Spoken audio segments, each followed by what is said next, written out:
మీరు నేను కలిసి దేవుని వాక్యాన్ని నేర్చుకోవడానికి వీలు కలిగించినటువంటి ఈ స్థానిక సంఘానికి, స్థానిక సంఘ సువార్థికులకు, వారిని ప్రోత్సహిస్తున్నటువంటి సహోదరులందరికీ మరొకసారి మా యొక్క స్థానిక క్రీస్తు తరఫున, మా కుటుంబం తరఫున ప్రత్యేకమైన మనం గత పాఠంలో ఒక విషయాన్ని చెప్పి ఆపుకున్నాం. అదేంటంటే హాగర్ సంతానాన్ని దేవుడు దీవిస్తాను అనే మాట దగ్గరికి వచ్చి ఆగాం. అది 17వ అధ్యాయంలో ఆ సంగతిని మాట్లాడుకుంటూ మనం ముందుకు వెళ్దాం. మెల్కీసెదెక్ అనే దాని గురించి సహోదరులు ప్రభుదాస్ గారిని మేము రిక్వెస్ట్ చేసాం. వారు వస్తారు. వారు వచ్చినప్పుడు కొన్ని సంగతులు నేర్చుకోవడానికి ప్రయత్నం చేద్దాం. నేను ఈ విషయాన్ని 17వ అధ్యాయాన్ని మీకు కొంచెం వివరణగా చెప్పడానికి ప్రయత్నం చేస్తాను. ఆదికాండం 17వ అధ్యాయము. అబ్రహాము 99 ఏళ్ళు వాడైనప్పుడు యెహోవా అతనికి ప్రత్యక్షమై, నేను సర్వశక్తి గల దేవుడును, నా సన్నిధిలో నడుచుచు నిందారహితుడివై ఉండుమో చెప్పాడు.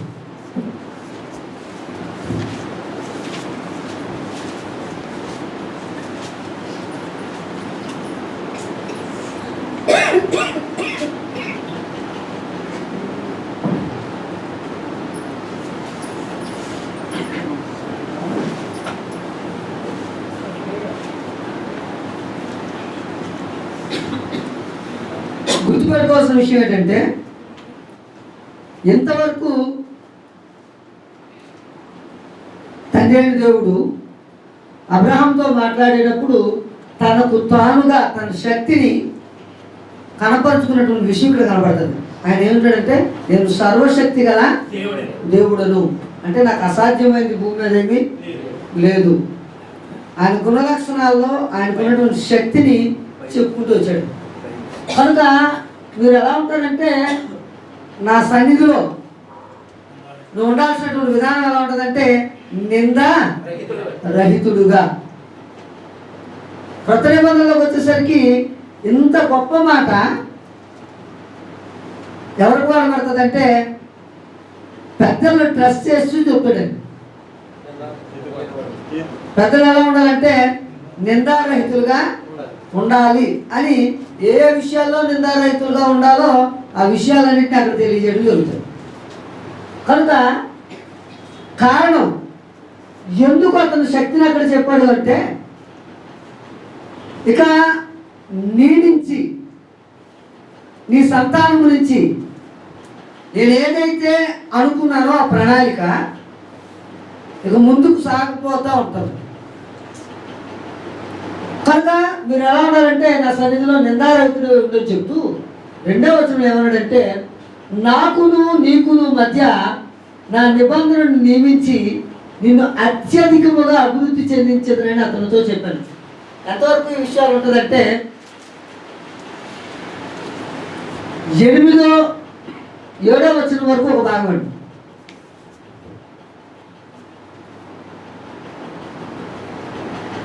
ఆదికాండము 17వ అధ్యాయము 1 నుంచి 7 వచనాల వరకు ఒక భాగం. ఆ భాగాన్ని ఆలోచన చేద్దాం. అసలు ఈ భాగం ఏంటంటే,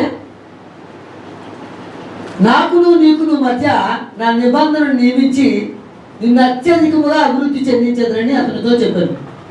అబ్రహాము సాగిలపడి ఉండగా దేవుడు అతనితో మాట్లాడి, ఇదిగో నేను నియమించిన నా నిబంధన నీతో చేసి ఉన్నాను. నువ్వు అనేక జనములకు తండ్రి వగుదువు. ఇక మీదట నీ పేరు అబ్రహాం అనబడదు. నిన్ను అనేక జనములకు తండ్రిగా నియమించితిని కనుక నీ పేరు అబ్రహాం అనబడదు. నీకు అత్యధికముగా సంతానాభివృద్ధి కలుగు చేసి నీలో నుండి జనములు వచ్చినట్లు నియమించుదును. రాజులు నీలో నుండి వచ్చేదురు. నేను నీకును నీ తరువాత నీ సంతానము దేవుడునై ఉన్నట్లు నాకును నీకును నీ తరువాత వారి తరములు నీ సంతతికి నీ మధ్య నా నిబంధన నిత్య నిబంధనగా స్థిరపరుస్తాను అని చెప్పి, ఆ నిత్య నిబంధన ఏమని చెప్పాడు అంటే,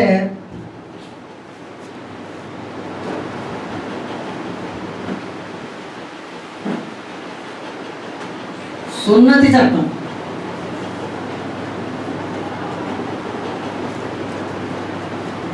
అబ్రహామునకు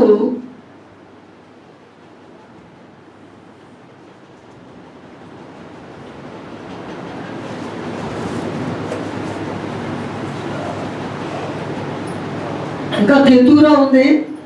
కెతూరా గురించి నేను మాట్లాడట్లేదు.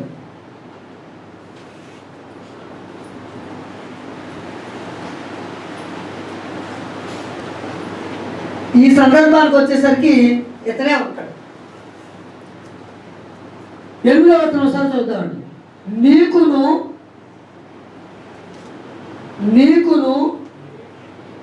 నీ తరువాత నీ సంతతికి నీవు పరదేశమైన ఈ దేశమును అనగా కనాను దేశం అంతటిని నిత్య స్వాస్యముగా ఇచ్చి వారికి దేవుడునే ఇందునని అతనితో చెప్పాను. మరియు దేవుడు నీవు మాత్రమే కాక నీ తరువాత వారి తరంలో నీ సంతతియు నా నిబంధనను గైకొనవలను.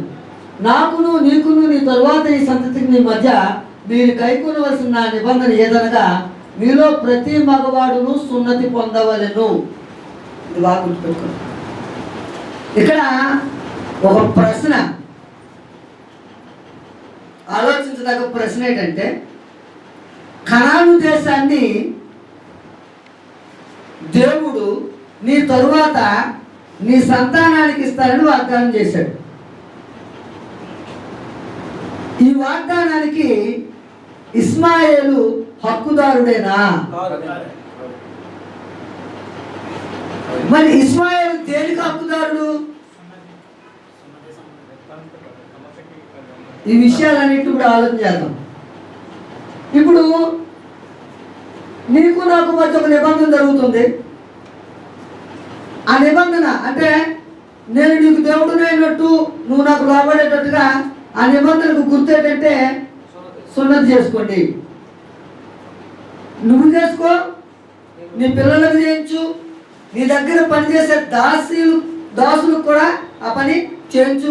ఎవరెవరైతే కొంటావో వారందరూ కూడా సున్నతి సంబంధం అంటే నీ దగ్గర పనిచేసేవాడు కూడా సున్నతి ఆచరించాలా అనే విషయాన్ని తండ్రి అయిన దేవుడు అబ్రహాముకు తెలియజేశాడు. ఇంతకీ అబ్రహాం యొక్క ఆలోచన ఎలా ఉంది?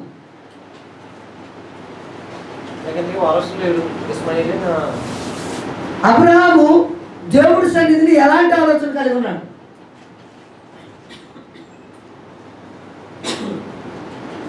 సున్నతి ఎవరెవరు చేయించుకోవాలని 10వ వచనం నుంచి 13వ వచనం వరకు ఉంటుంది. 14వ వచనం వరకు సున్నతి పొందని మగవాడు నీ ఇంట పుట్టినవాడును నీ వెండితో కొనబడినవాడు తప్పక సున్నతి పొందవలను. అప్పుడు నా నిబంధన మీ శరీరం మందు నిత్య నిబంధనగా ఉండు. సున్నతి పొందని మగవాడు అనగా ఎవరి గోప్యాంగ చర్మమున సున్నతి చేయబడదో అట్టివాడు తన జనుల్లో నుండి కొట్టివేయబడును. వాడు నా నిబంధనను మీరి ఉన్నాడని అబ్రహాంతో చెప్పాను. మరియు దేవుడు నీ భార్య అయిన సారాయి పేరు సారాయి అనవద్దు, అనగా ఆమె పేరు సారా.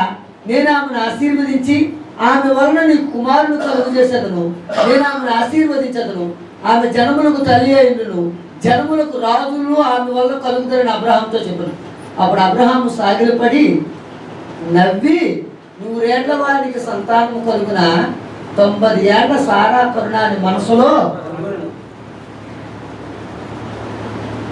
ఇప్పుడు వేదగలండి. అదంతా ఒకేసారి చెప్పడం గౌరవ.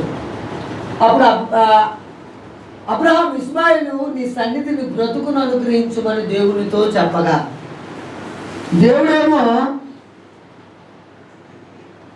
ఎవరిని దీవిస్తానని చెప్తున్నాడు? సారా కుమారుని కంటాది అని దేవుడు చెప్తున్నాడు. అబ్రహాం ఏమో ఎవరి గురించి ఆలోచన చేస్తున్నాడు? ఇస్మాయేలు గురించి ఆలోచన చేస్తున్నాడు. సున్నతి చట్టం అబ్రహాం చేసుకోవాలా? అబ్రహాం పిల్లలు చేసుకోవాలా? అబ్రహాంకి ఎవరైతే పనుడై ఉంటాడో వాడు కూడా సున్నతి చేసుకోవాలా? కానీ దేవుడు ఒక వాగ్దానాన్ని చేస్తున్నాడు. అది ఎవరంటే సారాకు పుట్టినటువంటి కుమారుడి గురించి. కానీ అబ్రహాం ఎవరి గురించి అడుగుతున్నాడు? ఇస్మాయిల్ గురించి అడుగుతున్నాడు. ఇస్మాయిల్ గురించి అడిగితే దేవుడు ఏం చెప్తున్నాడో చూద్దామండి. అక్కడ ఎవరికి సమాధానం చెప్పాలి? ఇప్పుడు దేవుడు ఏం చెప్పాలి? సరే అబ్బాయి, ఇస్మాయిల్ నేను దీవిస్తాను, ఆశీర్వదిస్తానని చెప్పాలి, అవునా? కానీ అలా చెప్పాడా? ఎలా చెప్పాడు చూడండి. అక్కడ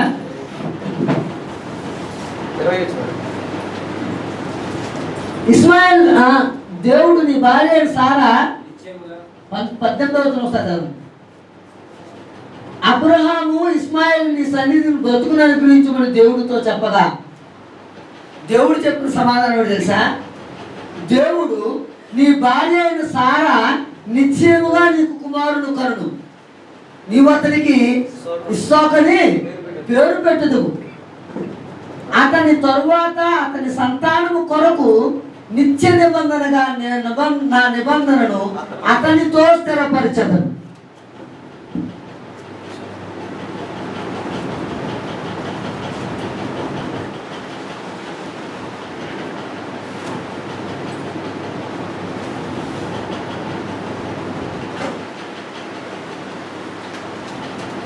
ఇతని సంతానముతో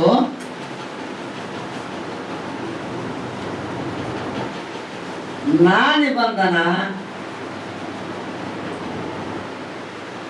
నిత్య నిబంధనగా స్థిరపరుస్తాను.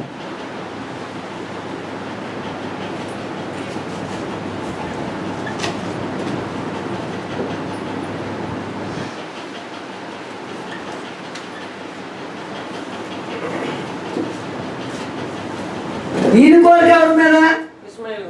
ఇస్మాయిల్ మీద. ఈయన ఆలోచన ఎవరి మీద? ఇస్సాకు మీద. ఇక్కడ బాగా ఐడెంటిఫై చేసుకోవాల్సిన విషయం ఏంటంటే, భూవాగ్దానము కానీ దేవుడు చేస్తానన్న నిబంధనకు కానీ ఎవరు వారసులు కాదు. అది నేను చెప్పాలనుకున్నటువంటి విషయం. మళ్ళా మీరు ఎప్పుడు మీరుతో కలుస్తారు అనే సంగతిని ఇప్పుడు మాట్లాడతాం మనం.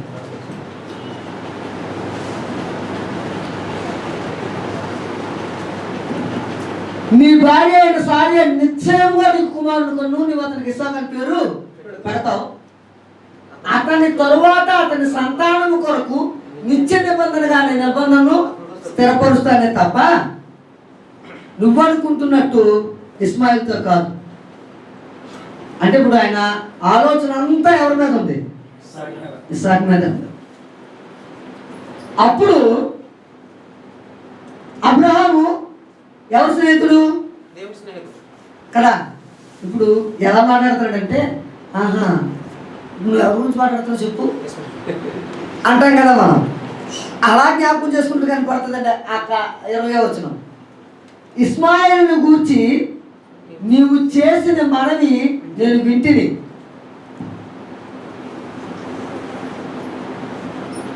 పదాన్ని బాగా ఎక్స్ప్రెస్ చేశాడు. నీ ఆలోచన, నీ ఉద్దేశము నాకు అర్థమైంది. అర్థమైన విషయం ఏంటంటే, నువ్వు ఇస్మాయిల్ గురించి ఆలోచన కలిగి ఉన్నావు. రైట్. ఇదిగో నేను అతన్ని ఆశీర్వదించి అతనికి సంతానాభివృద్ధి కలుగు చేసి అత్యధికముగా అతన్ని విస్తరింపజేశాను. అతడు 12 మంది రాజులను కనులు అతనిని గొప్ప జనముగా చేస్తాను. అంతే. ఇతను ఏం చేస్తాను? నేను దీవిస్తాను, జనములను విస్తరింపజేస్తాను.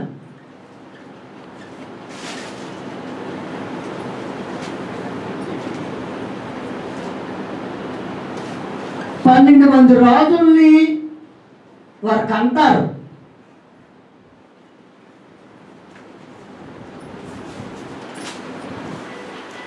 కానీ నిత్య నిబంధన ఇస్సాకుతో మాత్రమే జరుగుతుంది. గుర్తుంచుకోవాల్సినటువంటి విషయం.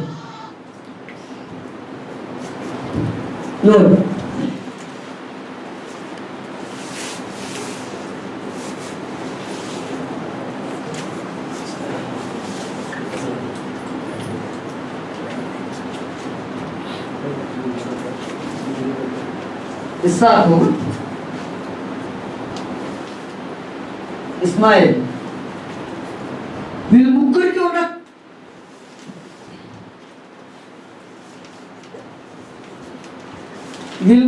ఉన్న కామన్ విధానం ఏదండి? సున్నతి. అంతే అండి.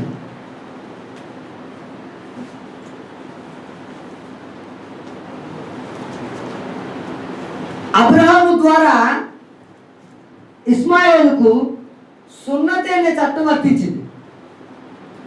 అబ్రహాము ద్వారా ఇస్సాకు కూడా సున్నతి పొందుతాడు. అబ్రహాము ద్వారా కెతూరా పిల్లలు కూడా సున్నతి పొందుతారు. కానీ సున్నతి పొందిన వారందరికీతో పాటు దేవుడు నిత్య నిబంధన చేయడు. అండర్లైన్ చేసుకోవాల్సిన పాయింట్ అది. సున్నతి పొందారు కదా అని చెప్పి సున్నతి పొందిన వారితో అందరితో కూడా దేవుడు నిత్య నిబంధన చేయడు. నిత్య నిబంధన ఎవరితో చేస్తానని చెప్తున్నాడంటే వాగ్దాన పురుషుడు. అతను ఎవరంటే ఇస్సాకు. అతనితో మాత్రమే, అతని సంతానంతో మాత్రమే నేను నిత్య నిబంధన చేస్తాను. అంటే ఆ నిబంధన కింద ఎవరు లేరని అర్థం. ఇప్పుడు ఇస్మాయిల్ లేడు. ఈ మాట ఎందుకు చెప్పుకోవాలనుకుంటున్నాం అంటే, మరి ఇస్మాయిలీలు ఎలాగా వారు ఎవరిని ఆరాధిస్తారు?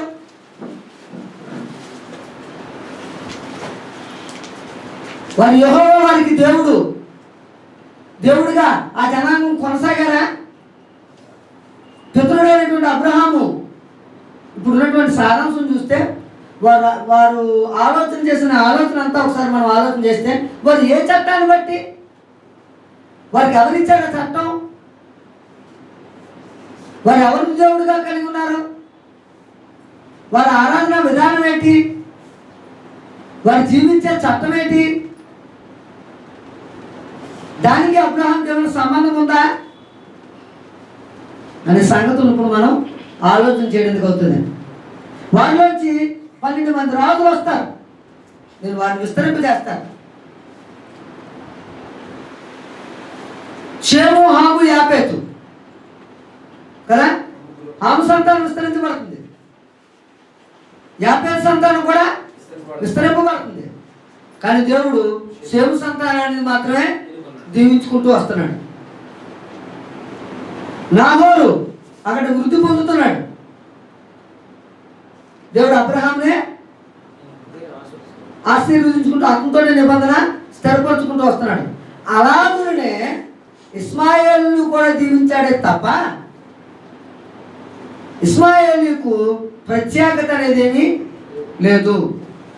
ఇస్మాయిలుకు అబ్రహాము ద్వారా సంక్రమించింది ఏంటంటే ఒకే ఒకటి, ఏంటంటే సున్నతి చట్టం. ఇది బ్రైన్లో బాగా పెట్టుకోవాలి. ఇంతకీ అయితే వచ్చు సంవత్సరం కాలం ముందు సారా నీకు కనబో ఇస్సాకుతో నా నిబంధన మళ్ళా సరిపడు. మరలా ఎంత టెస్ట్ చేసి చెప్తున్నాడు, బాగా గుర్తుపెట్టుకోండి. 20వ వచనంలో నువ్వు మనం విన్నాను, అతన్ని ఆశీర్వదిస్తానని చెప్పాడు. 21వ వచనంలో ఏమన్నాడు మళ్ళా? అయితే వచ్చు సంవత్సరము ఈ కాలం ముందు సారా నీకు కనబో ఇస్సాకుతో నా నిబంధనను స్థిరపరచు. ఇతని ఆలోచన ఇస్మాయిల్ కోసం ఉంది. ఇతని ఆలోచన గమనించిన దేవుడు అబ్రహాము మాటను బట్టి ఇస్మాయిల్ని దీవిస్తాను, విస్తరింపజేస్తాను, అతని కడుపులోంచి కూడా 12 మంది రాజులు ఉద్భవిస్తారు, అంతవరకే. కానీ ట్రస్ట్ చేసి నొక్కి ఎవరి గురించి చెప్తున్నాడంటే ఇస్సాకు గురించి, అంటే ఆ నిత్య నిబంధనను గురించి కదా. ఆ నిత్య నిబంధన ఏంటండి? వారి నుంచి ఎవరు రావాలా? యేసుక్రీస్తు ప్రభువు రావాలి. ఆ జనాంగం నుంచే 2 నిబంధనలు వచ్చాయి, పాత నిబంధన, క్రొత్త నిబంధన. పాత నిబంధన ఏం నేర్పిస్తుందండి? పాత నిబంధన ఏం నేర్పిస్తుంది? యేసు ప్రభుని చూపిస్తాడు అంతే. యేసు ప్రభు ఆ రాబోతున్న వ్యక్తి కోసం సిద్ధం చేసేది పాత నిబంధన అంతా. కొత్త నిబంధన ఏం చూపిస్తుందంటే యేసు క్రీస్తు లాంటి అనేక మంది కుమారులను తయారు చేయటం కొత్త నిబంధన చట్టం చూపిస్తుంది. ఎప్పుడైతే ఇస్లాం సంస్కృతి ద్వారా కొత్త నిబంధన స్థిరపరచబడతాదో ఆ కొత్త నిబంధన కిందకి ఇస్మాయిలీలు కూడా రావాల్సి ఉంది. అప్పుడు ఏం పోతుందంటే భూమి మీదకి ఎప్పుడైతే ఇస్సాకు సంతానం ద్వారా నిత్య నిబంధన అయినటువంటి కొత్త నిబంధన భూమి మీద స్థిరపరచబడుతుందో ఏ చట్టం పోతుందంటే సున్నతి చట్టం పోతుంది పూర్తిగా. సున్నతి చట్టం ఎంతవరకు వర్తిస్తుంది అంటే కొత్త నిబంధన చట్టం భూమి మీదకి వచ్చేటంత వరకు. ఎవరి గురించి అయితే వాగ్దానం చేయబడిందో ఆ వారసుడు భూమి మీదకి వచ్చేటంత వరకు. ఆ కొత్త నిబంధన చట్టం ఎప్పుడైతే వెలుగులోకి వస్తుందో సున్నతి చట్టం అప్పటితోటి అయిపోతుంది. ఆ విషయం చెప్పండి. ఈ చట్టం కూడా ఎంతవరకు అంటే ఆ వాగ్దానం చేసినటువంటి వాగ్దాన పురుషుడు ఈ లోకానికి వచ్చేటంత వరకు. 25వ అధ్యాయం చూద్దాం ఆదికాండం. ఒక్కసారి 12వ వచనం నుంచి ఈ 12 మంది రాజులు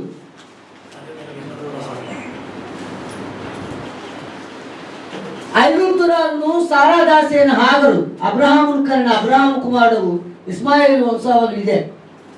ఇస్మాయిల్ జ్యేష్ఠ కుమారుడైన నెబాయోతు, కేదారు, అద్బాయేలు, మిప్సాము, మిస్పా, ధుమా, నమస్స, హాదరు, తేమ, యతూరు, నాఫీసు, కేదామా. వీళ్ళు మొత్తం 12 మంది. ఈ 12 మంది ఇస్మాయిల్ యొక్క సంతానం. వీరు రాజులు. ఈ నెబాయోతు అనే వారిని తెలుసుకుంటే వారి యొక్క రాజ్య విస్తరణ మనకి అర్థమవుతుంది. కానీ లేఖనము బైబిల్ కూడా ఇంక వీళ్ళ గురించి వీళ్ళ చరిత్రల గురించి ఏమి రాయలా. ఎవరి గురించి రాసింది? వాగ్దాన పురుషులు ఇస్సాకు వారి యొక్క సంతానం గురించే లేఖనము రాయబడింది. ఒకవేళ మీరు చరిత్ర మనం తెలుసుకోవాలి అనుకుంటే బైబిల్కు బయటికి వెళ్ళి తెలుసుకోవాలి. వాస్తవం అర్థమైందండి? లేఖనములకు బయటికి వెళ్ళి బాహ్య రుజువుల్లో తెలుసుకోవాలి తప్ప అంతర్గత రుజువుల్లో వీరి యొక్క విస్తరణ కానీ, వీరి యొక్క చరిత్ర కానీ, వీరి యొక్క ఆరాధన కానీ, వీరు ఎవరిని దేవుడిగా ఆరాధించారని కానీ సంగతులు లేఖన గ్రంథం అయితే మాత్రం కనబడవు. ఇంకొక ఆలోచన మీ మధ్య పెట్టడానికి ప్రయత్నం చేస్తాను. అబ్రహాము ద్వారా సున్నతిని చట్టంగా పొందినటువంటి ఇస్మాయిలు అబ్రహాము ద్వారా తండ్రి అయిన దేవుణ్ణి ఆరాధించే విషయము ఎక్కడైనా కనిపిస్తుందా?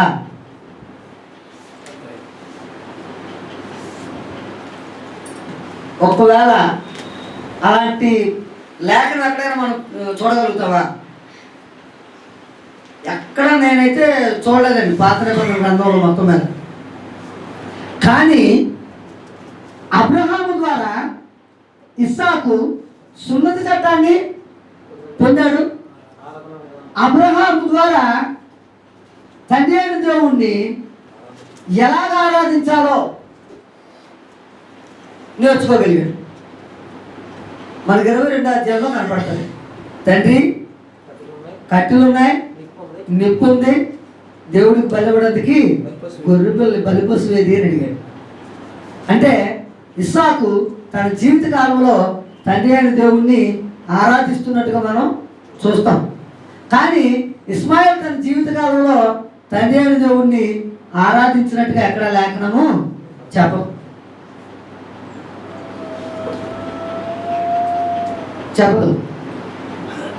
అతడు ఎలా తయారని చెప్పాడంటే 25వ అధ్యాయము ఆదికాండము. అతడు పారాన్ అరణ్యములో ఉన్నప్పుడు అతని తల్లి ఐగుప్తు దేశం నుండి ఒక స్త్రీని తెచ్చి అతనికి పెళ్లి చేశాను అని ఉంటుంది. అతడు పారారణ్యంలో ఉన్నప్పుడు అతని తల్లి ఐగుప్తు దేశం నుండి ఒక స్త్రీని తెచ్చి అతనికి పెళ్లి చేసింది. అంటే ఇప్పుడు ఇతను ఏమైపోయాడు? పూర్తిగా కంప్లీట్గా దేవునికి దూరం అయిపోయాడు. అతని సంతానాభివృద్ధి కానీ అతని విధానం కానీ ఇంకా అబ్రహాము ఆరాధించే విధానంలో కానీ అబ్రహాము ద్వారా వచ్చే విషయాల్లో కానీ ఎవరికి సంబంధం లేదండి. ఇస్మాయిల్ సంబంధం. కనుక కనాను దేశము ఇశ్రాయేలీయులకు సంబంధించిందే తప్ప ఇస్మాయేలీయులకు సంబంధించింది కాదు. ఈ విషయాన్ని బాగా గుర్తుపెట్టుకోవాలి. కనాను దేశం వాగ్దానము దేవుడు ఇస్మాయేలీయులకి చేయలేదు. ఎవరికి చేశాడంటే ఇస్సాకునకు మాత్రమే. ఎక్కడ చెప్తాడంటే అదే విషయాన్ని 14వ అధ్యాయము ఆదికాండము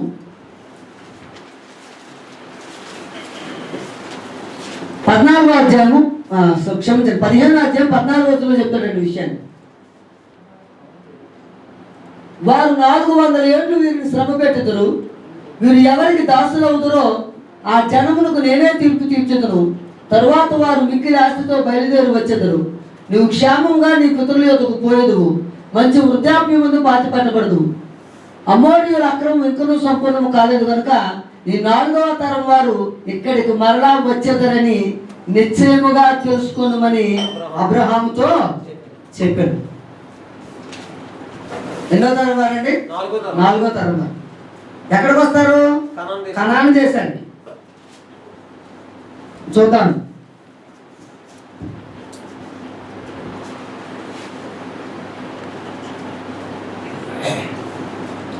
అబ్రహాము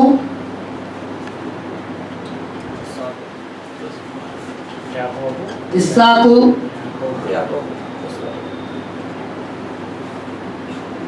యాకోబు ఇశ్రాయేలీయులు ఈ తరం వారు వస్తారండి.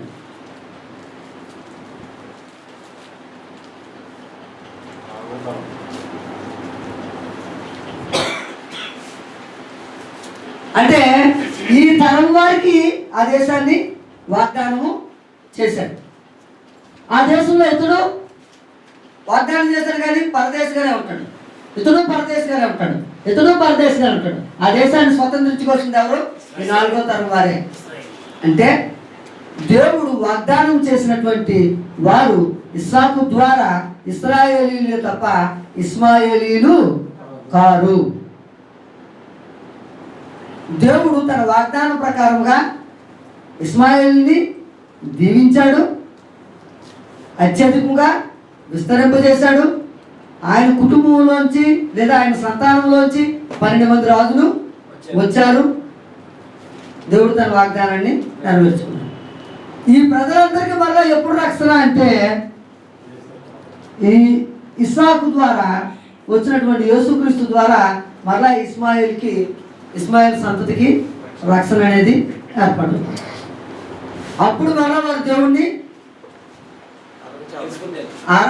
తెలుసుకునేటట్టుగా యేసుక్రీస్తు ద్వారా వారు కూడా దేవునికి కుమారులయ్యే అవకాశం ఉంటుంది తప్ప వారు అబ్రహాము ద్వారా మేము ప్రత్యేకమైనటువంటి సంతతి, మేము తండ్రి అయినటువంటి దేవునికి వారసులము అని చెప్పే అవకాశం అయితే భూమి మీద లేదు. ఈ విషయం బాగుంటుంది. వారు తండ్రి అయిన దేవునికి ఆరాధించే ప్రజలుగా తయారవ్వాలంటే వారు ఎవరి దగ్గర రావాలా? యేసుక్రీస్తు దగ్గరికి రావాలి.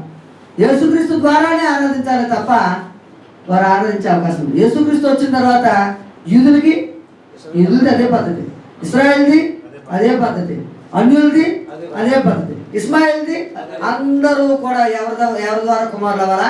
యేసుక్రీస్తు ద్వారానే కుమారులు. కనుక 17వ అధ్యాయంలో ఆయన చెప్పినటువంటి మాటలు తాలూకు భావం ఏంటంటే నేను ఇస్సాకు ద్వారా ఈ సంతానము ద్వారా నిత్య నిబంధన చేస్తాను. నీకు నాకున్న పర్సనల్ ఏంటంటే సున్నతి. కనుక ఇస్మాయిలు అబ్రహాం, ఇస్మాయిల్కి ఎన్ని సంవత్సరాల వయసులో అయిందండి సున్నతి? 13 సంవత్సరాలు. ఇతనికి 99 సంవత్సరాలు. ఇద్దరు ఒకేసారి సున్నతి తీసుకున్నారు. అబ్రహాంకు 99 సంవత్సరాల వయసు వచ్చిన తర్వాత ఇస్మాయిల్ 13 సంవత్సరాల వయసులో ఉన్నప్పుడు దేవుడు ఆ చట్టాన్ని ప్రారంభించాడు. కానీ ఇస్సాకు ఎన్ని సంవత్సరాలు ఎప్పుడు తీసుకున్నాడు? 8వ దినాన్నే. ఇతనేమో 13 సంవత్సరాల వయసులో అప్పుడు చట్టం స్టార్ట్ అయింది. ఇతనేమో 99 సంవత్సరాల వయసు. ఇతని వయసు ఏమో 8 రోజులు.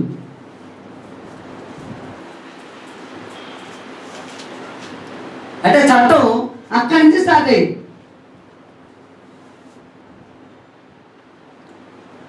కనుక సున్నతి పొందిన వాళ్ళకి అందరికీ యెహోవా దేవునికి సాంగత్యం అయితే 17వ అధ్యాయము 1 దినమంది అబ్రహాము అతని కుమారుడైన ఇస్మాయిల్ను సున్నతి పొందిరి. అతని ఇంట పుట్టిన వారును అన్యుల యొక్క వెండితో కొనబడిన వారును అతని ఇంటిలోని పురుషులందరూ అతనితో కూడా సున్నతి పొందిరి. ఇలాగా 17వ అధ్యాయము పూర్తవుతుంది. అంటే దేవుడు వారితో చేస్తానన్న నిబంధనతో 17వ అధ్యాయము పూర్తవుతుంది. 17వ అధ్యాయంలో ఏ విషయాలు నేర్చుకున్నాను? దేవుడు చేస్తానన్న నిత్య నిబంధన, సున్నతి చట్టం. సున్నతి చట్టానికి ఇస్మాయిల్ అర్హుడే కానీ నిత్య నిబంధనకు యేసుక్రీస్తు ద్వారా అర్హుడు తప్ప యేసుక్రీస్తు లేకుండా డైరెక్ట్ అర్హుడు మాత్రం కాదనే సంగతి నేర్చుకున్నాం. 18వ అధ్యాయం వద్దాం.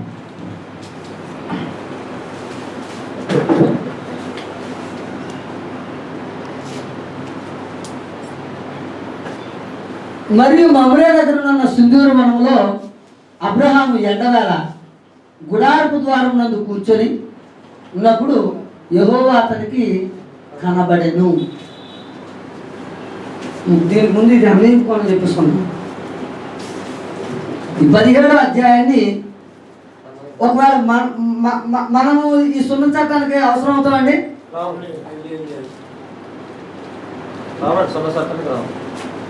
పోనీ యేసుక్రీస్తు కంటే అంటే యేసుక్రీస్తు ద్వారా కాకుండా ముందు ఇక్కడ ఒక విషయాన్ని మనం గుర్తు పెట్టుకోవాల్సిన సంగతి, నిత్య నిబంధన అన్నాడు. అవునా? ఇతని సంతానంతో నా నిబంధన నిత్య నిబంధనగా స్థిరపరుస్తాను అన్నాడు. నిత్య నిబంధనగా స్థిరపరుస్తానని చెప్పి ఎన్ని నిబంధనలు చేశాడండి ఆయన? ఏంటండి? పాత నిబంధన, కృత నిబంధన. పాత నిబంధన కింద ప్రారంభించుకోని వాళ్ళు కొద్దాం.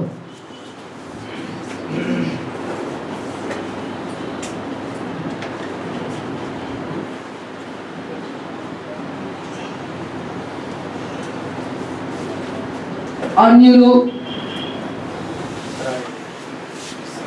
ఇశ్రాయేలీలు ప్లస్ యూదులు.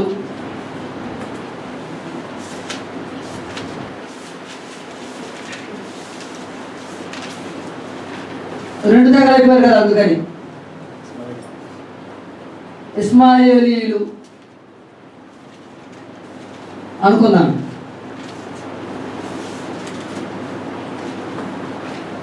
ఓటీ ఎన్టీ ఉంది కదా,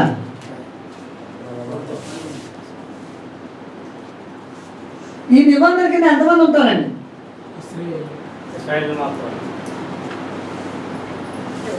కేవలం ఇది ఇశ్రాయేలుకు మాత్రమేనండి. ఇశ్రాయేలుకి యూదులకు మాత్రమేనండి. ఇందులోకి ఎవరెవరు రారు?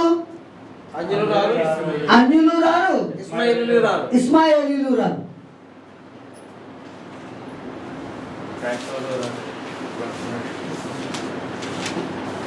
అసలు ఎవరు రారు. కేవలం ఇశ్రాయేలీలు యూదులు మాత్రమే వస్తారు. మరి ఎంటీ కిందకి ఎవరు వస్తారు?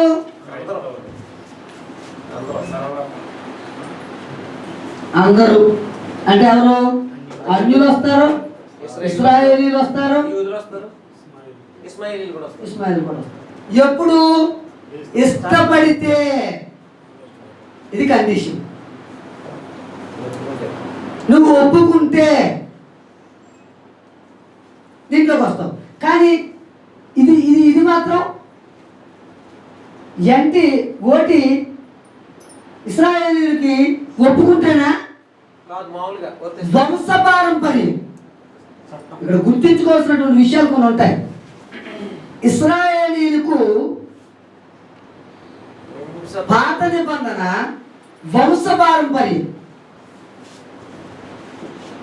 క్రొత్త నిబంధన చట్టం వంశపారంపర్యం కాదు. ఎవరైతే దాన్ని ఇష్టపడతారో వారు అందులోనికి ప్రవేశిస్తారు. దానియేలు గ్రంథం 2:4 చెప్తారు. అది పొందిన వారికి తప్ప మరి ఎవరికి చెందదు.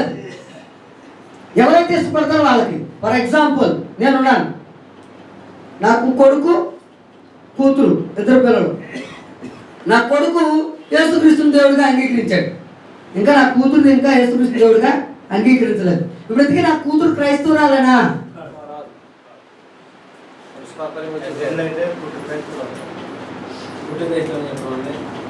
నాకు నేను ఆరాధనకి వెళ్తుండగానే పుట్టింది. తను చిన్నప్పటి నుంచి ఆరాధనకి వస్తానే ఉంది, కానీ క్రైస్తవురాలేనా? తను ఇష్టపడి యేసుక్రీస్తు దేవుడని, పాపక్షమాపణకు నిమిత్తం ఆయన ఆమె కొరకు చనిపోయాడని ఆమె తెలుసుకొని తన పాపక్షమాపణ నిమిత్తం బాప్తిసం పొంది దేవుడి రాజ్యమైన సంఘంలోనికి ఎప్పుడైతే చేర్చబడుతుందో అప్పుడు ఆవిడ మీద ఆ చట్టం కింద ఆవిడ యేసుక్రీస్తు ద్వారా ఆయనకు కుమార్తె అవుతుంది తప్ప నా వల్ల ఆవిడ క్రైస్తవ్యం అనేది రాదు. నా వల్ల ఆవిడకి కావాల్సిన ఆస్తి వస్తుంది, కావాల్సిన అప్పులు వస్తాయి, ఏమన్నా వస్తుంది. కానీ రక్షణ అనేది ఆమె అంతటా ఆమె తెలుసుకోవాలి. కనుక ఇశ్రాయేలీయులకు ఓటి వంశపారంపర్యమే, కానీ క్రొత్త నిబంధన మాత్రం అందులోకి వారు రావాలి. కనుక వాళ్ళు చెప్తున్నారు. ఇప్పుడు ఎఫెసీయులకు రాసిన పత్రిక 2:11 ఒకసారి చూద్దాం. ఎఫెసీయులకు రాసిన పత్రిక 2:11. కాబట్టి మునుపు శరీర విషయములో అన్యజనులై ఉండి శరీరమందు చేతితో చేయబడిన సున్నతి గలవారు అనబడిన వారి చేత సున్నతి లేని వారు అనబడిన మీరు. ఎవరిని పిలుస్తున్నారండి? పిలుపు అన్యులు. ఇస్మాయిల్కి ఉందా సున్నతి? ఉంది. ఇస్రాయేల్కి ఉందా సున్నతి? యూదులకు ఉంది కదా, ఉంది. ఎవరికి లేదు? అన్యులకు లేదు. బాగా గుర్తుపెట్టుకోండి ఇక్కడ విషయం. ఆ కాలంలో ఇశ్రాయేలుతో సహపౌరులు కాక పరదేశులను, వాగ్దాన నిబంధన లేని పరదేశులను, నిరీక్షణ లేని వారును, లోకమందు దేవుడు లేని వారును అయ్యుండి క్రీస్తుకు దూరస్తులైతుందని మీరు జ్ఞాపకం చేసుకోండి. అయినను మునుపు దూరస్తులైన మీరు ఇప్పుడు క్రీస్తు యేసునందు క్రీస్తు రక్తము వలన సమీపస్తులై ఉన్నారు. ఆయన మీకును మాకును ఉండిన ద్వేషమును అనగా విధురూపకమైన ఆజ్ఞలు గల ధర్మశాస్త్రమును పడగొట్టి మన ఉభయులను యాకము చేసెను. అంటే ఆ ధర్మశాస్త్రము కింద ఏది పోయినట్లు లెక్క?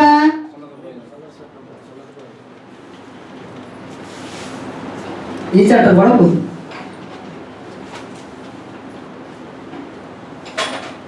ఇప్పుడు క్రైస్తవుడు సున్నతి చేసుకోవాల్సిన అవసరం లేదు. ఇస్మాయేలీయుడు ఎవరైనా క్రైస్తవుడుగా మారాలనుకుంటే వాడికి సున్నతి చట్టం అవసరం లేదు. ఫర్ ఎగ్జాంపుల్, వాడి జీవితంలో ఒక ఇస్మాయిలుడు మామూలుగా పుట్టి పెరిగి సున్నతి లేకుండా వాడు బాప్తిస్మం తీసుకుంటే వాడు రక్షణ పొందుతాడు. సున్నతి తీసుకోవాల్సిన అవసరం లేదు. ఇంకా సున్నతి అనే చట్టం భూమి మీద లేదు. ఒకవేళ సున్నతి అనే చట్టం ఉంటే అది కేవలం వారి వంశపారంపర్యమేమో కానీ ఇక లేఖనానుసారంగా సున్నతి అనే చట్టం లేదు. ఇదే విషయాన్ని ఎవరు బోధిస్తున్నారట? పౌలు గారు బోధిస్తున్నారట. ఇంకా సొంతంగా చెప్పడం లేదు, వారిని మనల్ని అందరినీ ఏకం చేస్తాడు దేవుడు అని చెప్తున్నాడు. చెప్తుంటే ఒప్పుకోవట్లేదు. ఎవరు ఒప్పుకోవట్లేదు? యోదయ జాతి ఒప్పుకోవట్లేదు. 15వ అధ్యాయం అపోస్తుల కార్యాలు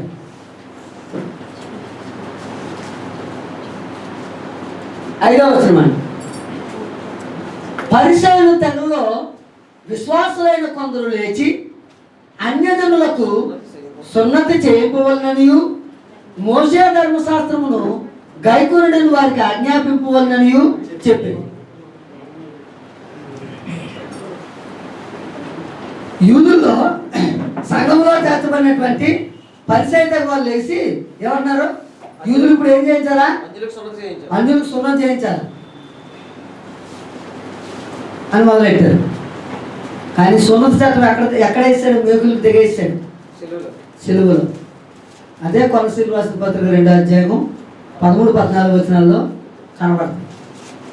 కనుక ఈ సున్నత అనే చట్టం ఏదైతే ఉందో అది కేవలము అబ్రహాము ద్వారా ఇస్మాయిల్కి వచ్చింది, ఇస్సాకులకు వచ్చింది, కెతూరా పిల్లలకు వచ్చింది.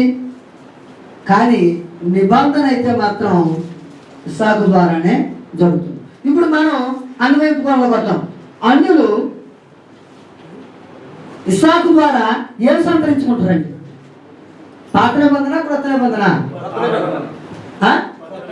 ఇదండి.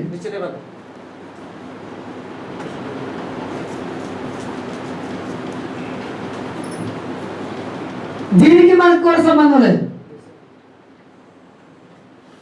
గుర్తించుకోవాల్సిన విషయం. దానికి మనకు కూడా సంబంధం లేదు. అందుకే అన్నాడు ఇందాక పదలో చదువుకున్నాం 3వ అధ్యాయం, ఒకసారి చదవండి.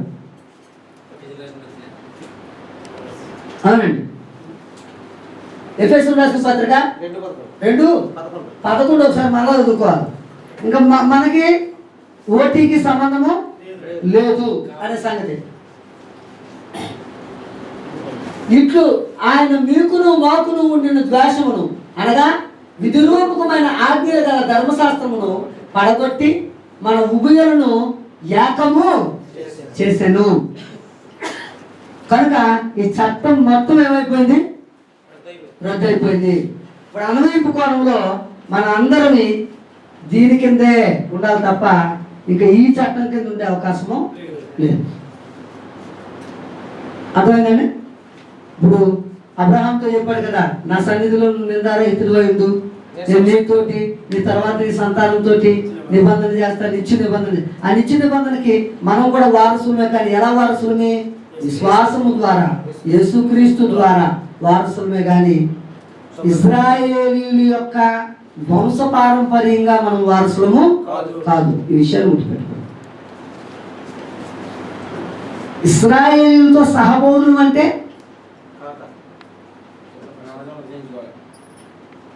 ఇశ్రాయేలుతో సహబోధులు అంటే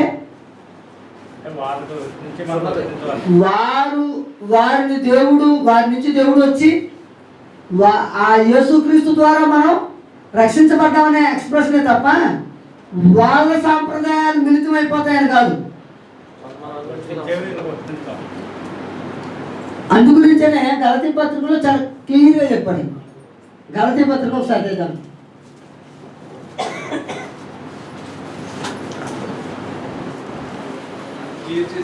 ఓకే, గలతీ పత్రిక 2వ అధ్యాయం 21. రైట్. నేను దేవుని కృపను నిరర్థకము చేయను. మాట చాలా స్పష్టంగా వాడండి.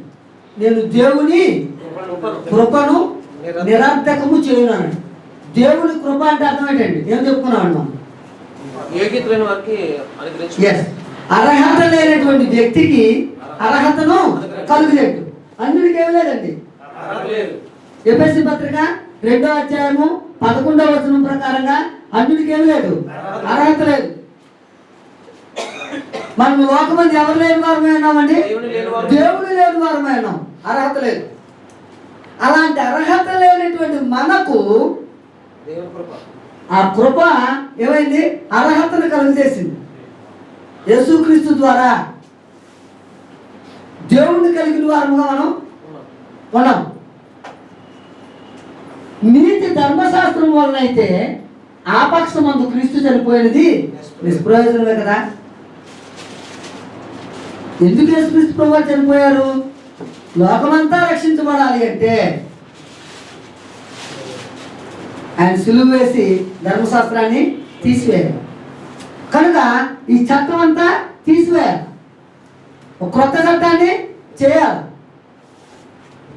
కనుక ఆ క్రొత్త చట్టము నేను నిరర్థకం చేయాలి. అది అక్కడ మాట. నేను దేవుని కృపను ఆ అర్హత నేను పోగొట్టుకోను. నీతి యేసుక్రీస్తు ద్వారానే ఉంది, నిత్య నిబంధన ద్వారానే ఉంది అనే సత్యాన్ని మనం అందరమే గమనించుకోవాలి. 5వ అధ్యాయం 4వ వచనం చెప్పుకొని మనం టీ బ్రేక్ తీసుకున్నాం. అదే మీలో ధర్మశాస్త్రం వలన నీతిమంతులను తీర్చబడి వారు ఎవరో వారు క్రీస్తులో నుండి తొలగిపోయి ఉన్నారు, వేరు చేయబడి ఉన్నారు, కృపలో నుండి. అంతే. ధర్మశాస్త్ర సంబంధమైనటువంటి ఆచారాలు ఏవైనా కావచ్చు, సున్నతి కావచ్చు, పండుగలు కావచ్చు, ఆరాధన కావచ్చు కదా, ఆ నియమాలన్నీ నువ్వు అందులో ఏ ఒక్కటి చేసినా నువ్వు యేసుక్రీస్తు యొక్క కృపలోంచి తొలగిపోయావు, అసలు ఆయనకి నీకు సంబంధము లేదు అనే సంగతిని జ్ఞాపకం చేసుకో. కనుక 17వ అధ్యాయంలో ఈ చట్టము కేవలం సున్నతి చట్టం అబ్రహాము యొక్క వంశంతో, నిత్య నిబంధన ఇస్సాకుతో. ఆ నిత్య నిబంధన కింద మనం అందరం కూడా వారసులమే. ఆ నిత్య నిబంధన ఏంటంటే కొత్త నిబంధన. 8వ దినాన్ని సున్నతి పొందుట అనేది ఉంది కదా, ఆ చట్టం ఎక్కడి నుంచి స్టార్ట్ అవుతుంది? ఇస్సాకు నుంచి. కారణం ఏంటంటే ఇస్మాయిల్ ఏ సంవత్సరంలో తీసుకున్నాడు? అది అర్థమవుతుందండి. ఇస్సాకు నుంచి స్టార్ట్ అవుతుంది. అంటే ఆ రూల్కి అయిన తర్వాత అంటే అప్పుడు చట్టం స్థాపించబడింది కనుక ఇస్సాకే కరెక్ట్గా 8వ దినం నుంచి సున్నతి పొందడం స్టార్ట్ అవుతుంది. రెండవది, జనసంఖ్య ప్రకారముగా ఇస్మాయేలీలు బాగా విస్తరించబడ్డారు. అవునా? అది ఎవరి వల్ల? దేవుడు అబ్రహాముకి ఇచ్చినటువంటి మాట ద్వారా ఇస్మాయేలీలు దేవుడు ఆశీర్వదించాడు. హాగర్కి ఇచ్చినటువంటి మాటలు కూడా దేవుడు జ్ఞాపకం చేసుకున్నాడు. కనుక అట్టి రీతిలో వారు విస్తరించారే తప్ప వారికి దేవుడు యెహోవాయి వరకు చట్టాన్ని మాత్రం చేయలేదు. వారి చట్టం గురించి ఎప్పుడు నేర్చుకుంటాం అంటే 25వ అధ్యాయంలో నేర్చుకుంటాం వారి చట్టం గురించి. ముందుకు మనం ఆదికాండం 18వ అధ్యాయం 1 నుంచి కొన్ని వచనాలు చదువుకున్నాడు.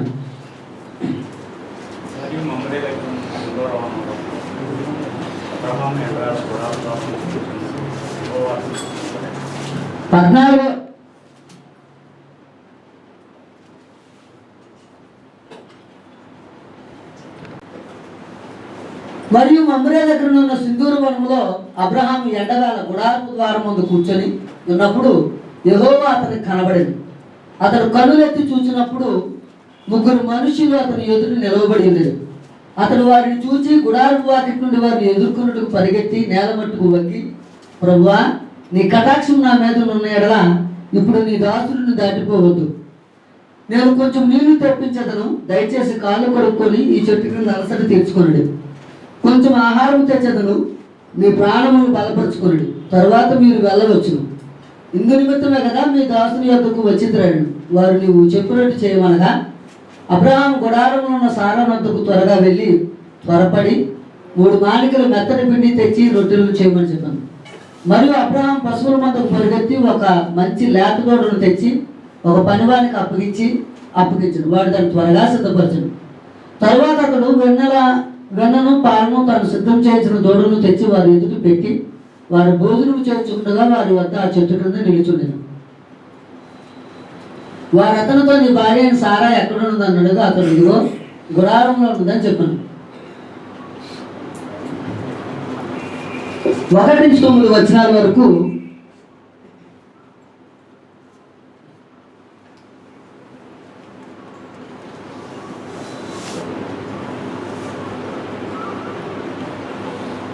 అబ్రహాము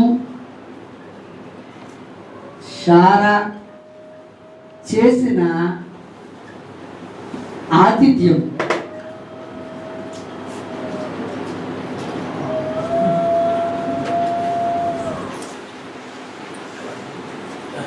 అన్వయిపోద్దామండి.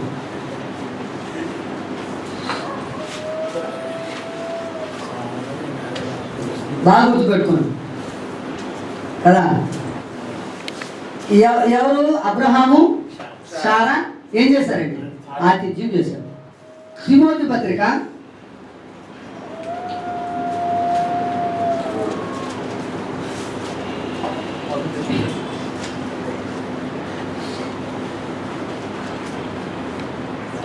1 తిమోతి పత్రిక 3వ అధ్యాయము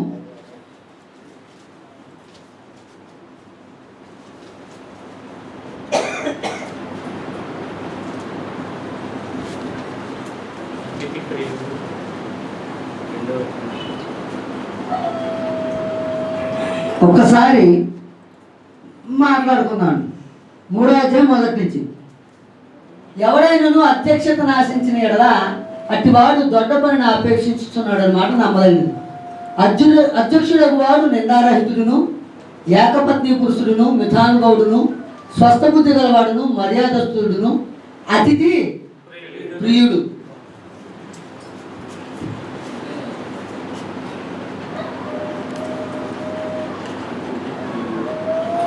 అతిథి ప్రియుడు అని చెప్పాడు. అతిథి అంటే చుట్టము లేక బంధువు ఇలా అనుకోవచ్చు కదా. ఇప్పుడు ఇది పెద్దలకే చెప్పిన మాట అని అనుకోవచ్చు కదా. అపోస్తుల కార్యాలు 20వ అధ్యాయము 28వ వచనాన్ని ఒకసారి చదువుతాడు. అపోస్తుల కార్యాలు 20వ అధ్యాయం 28వ వచనం. దేవుడు తన స్వరక్తమిచ్చి సంపాదించిన తన సంఘమును కాయుటకు పరిశుద్ధాత్మ మిమ్మల్ని దేవుని యందు అధ్యక్షులుగా ఉంచిన ఆ యావత్ మందను గూర్చి మీ మట్టుకు మిమ్మల్ని గూర్చి జాగ్రత్తగా ఉండుడి అన్నాడు.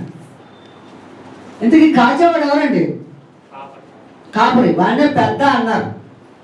ఇంగ్లీష్లో ఎల్డర్ అన్నాడు. లాటిన్ పదం పాస్టర్. ఇప్పుడు ఈ పని ఎవరు చేస్తున్నారు? మనం చేస్తున్నాం, సువార్థికులు చేస్తున్నాం.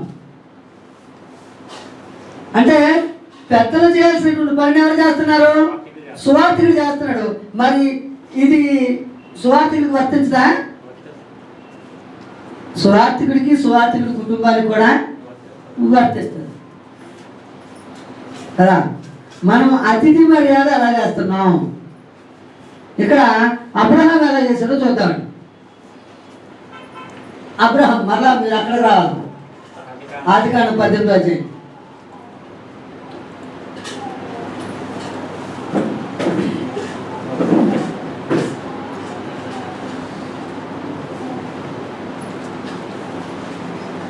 వారిని చూచి గుడారపు వాకిటి నుండి వారిని ఎదుర్కొనుటకు పరిగెత్తి నేల మట్టుకు వంగి అన్నాడు. అంటే మొట్టమొదటి ఏంటంటే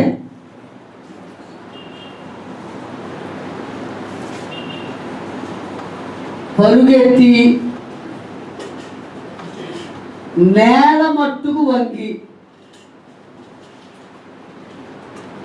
అంటే దీనికి అర్థం ఏంటండి?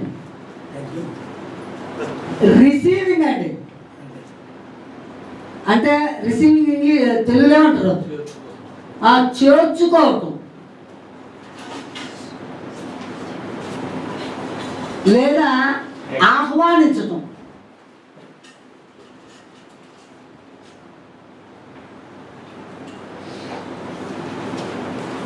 ఆహ్వానం ఆహ్వానించడం ఎలా ఉంటుందండి? అంటే మొట్టమొదట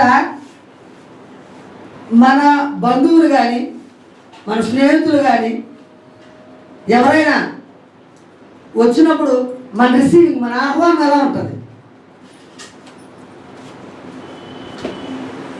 ఒక్కసారి ఆలోచన చేయండి, మనం ఎలా ఉంటుందో తెలుసా? ఇంట్లో ఎక్కడో ఉండి కదా, ఇంట్లో ఉన్న బట్టలతో ఉంటాం. వచ్చారా? కూర్చోబడి కూర్చోబడి కూర్చోబడి వస్తున్నాను వస్తున్నాను వస్తున్నాను వచ్చారు కదా. వచ్చిన వాళ్ళకి కాస్త టీవీ లేదో పోయండి, ఇలా వచ్చేస్తాను. లేదా కొంచెం మంచినీళ్ళు ఇవ్వండి, ఇలా నేను వచ్చేస్తాను.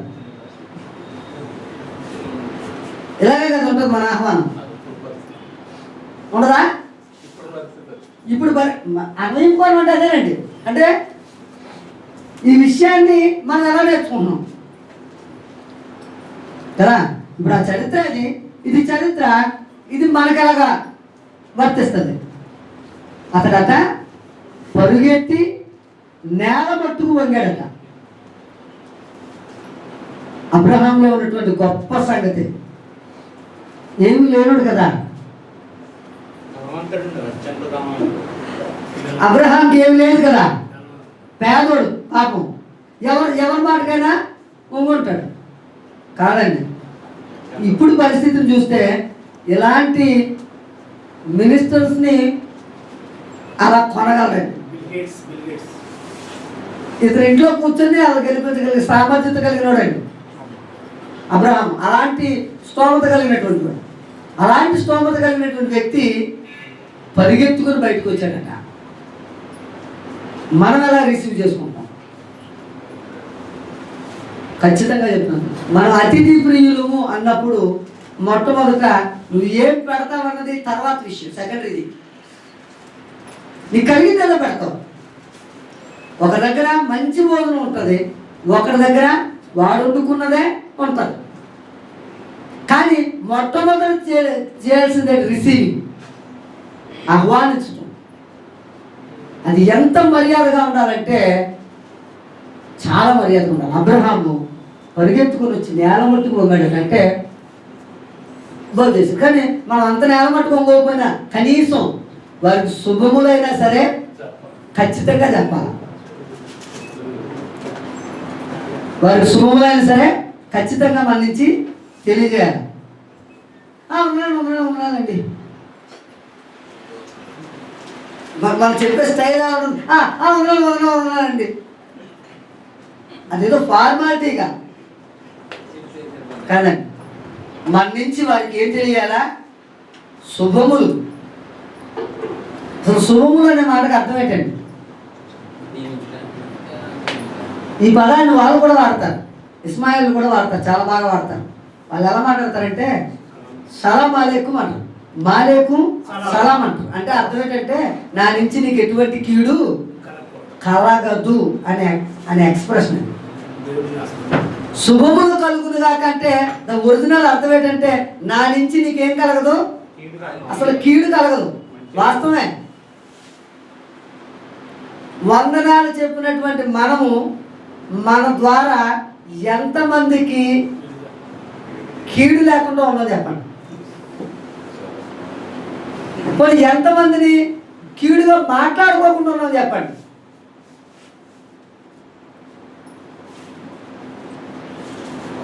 నా మాట మీకు అర్థమైందా లేదా? ఇప్పుడు వందనాలు చెప్పాను మీకు, అంటే నా నుంచి మీకు ఏం కలగదని? కీడు కలగదని. సో మీ గురించి నేను తప్పుగా ఆలోచిస్తున్నాను, తప్పుగా బయట మాట్లాడుతున్నాను. ఇందుకు ఈ వందనాలకు ఏమైనా అర్థం ఉందా? 4వ అధ్యాయం 21వ వచనంలో చెప్తాను. ఫిలిప్పీయులకు రాసిన పత్రిక 5వ అధ్యాయం 21 అనుకుంటాను. ప్రతి పరిశుద్ధునికి క్రీస్తు యేసునందు వందనములు చెప్పుడి. అంటే అర్థం ఏంటి? ప్రతి పరిశుద్ధులతోటి నువ్వు సఖ్యత భావం కలిగి ఉంటావు. నీ ద్వారా వాడికి శుభములే తప్ప కీడు అనేది ఉండదు. ఆ ఎక్స్ప్రెషన్ ఉందా?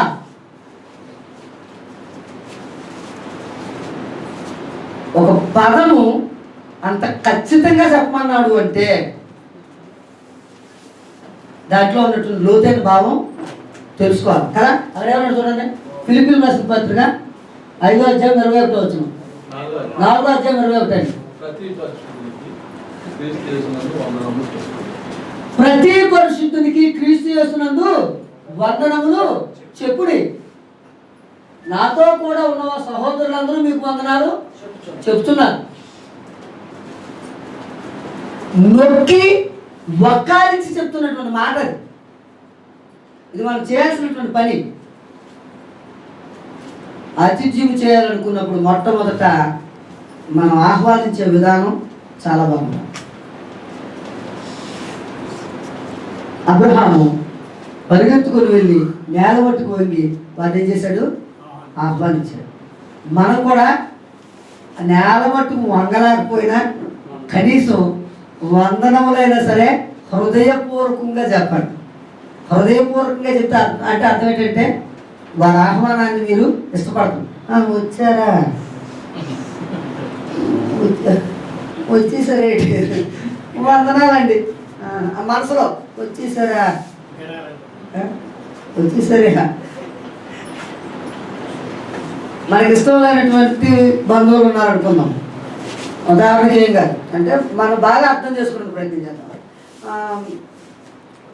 ఆడపడుచు ఇంట్లో బయట ఉంటుంది, ఆడపడుచు మన ఇంటికి వచ్చింది. ఆడపడుచు అంటే మనకి ఇష్టం లేదనుకుందాం. ఎలా ఉంటుందండి బయటికి మాత్రం ఎలా మాట్లాడతామండి ఆడపడుచుతోటి? ఉందనమ్మా వచ్చేసింది అప్పుడే మనసులో ఉన్న ఫీలింగ్. బయటికి ఏంటి రామ్మ రామ్మ రామ్మ రామ్మ అంటావా? మీ ఆహ్వానం కరెక్టేనా? ఒకవేళ మీ ఇంటికి వచ్చినటువంటి అతిథి ఎవరైనా కావచ్చండి,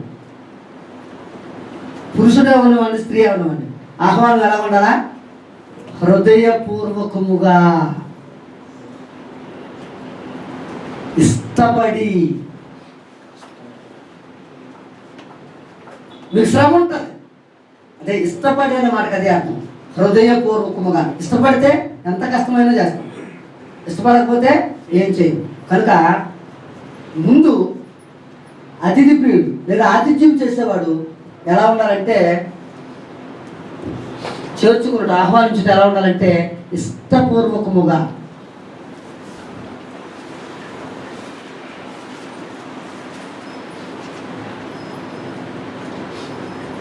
ఇష్టపూర్వకముగా ఉండాలి కదా. తర్వాత చూద్దాం ఆదికాండం.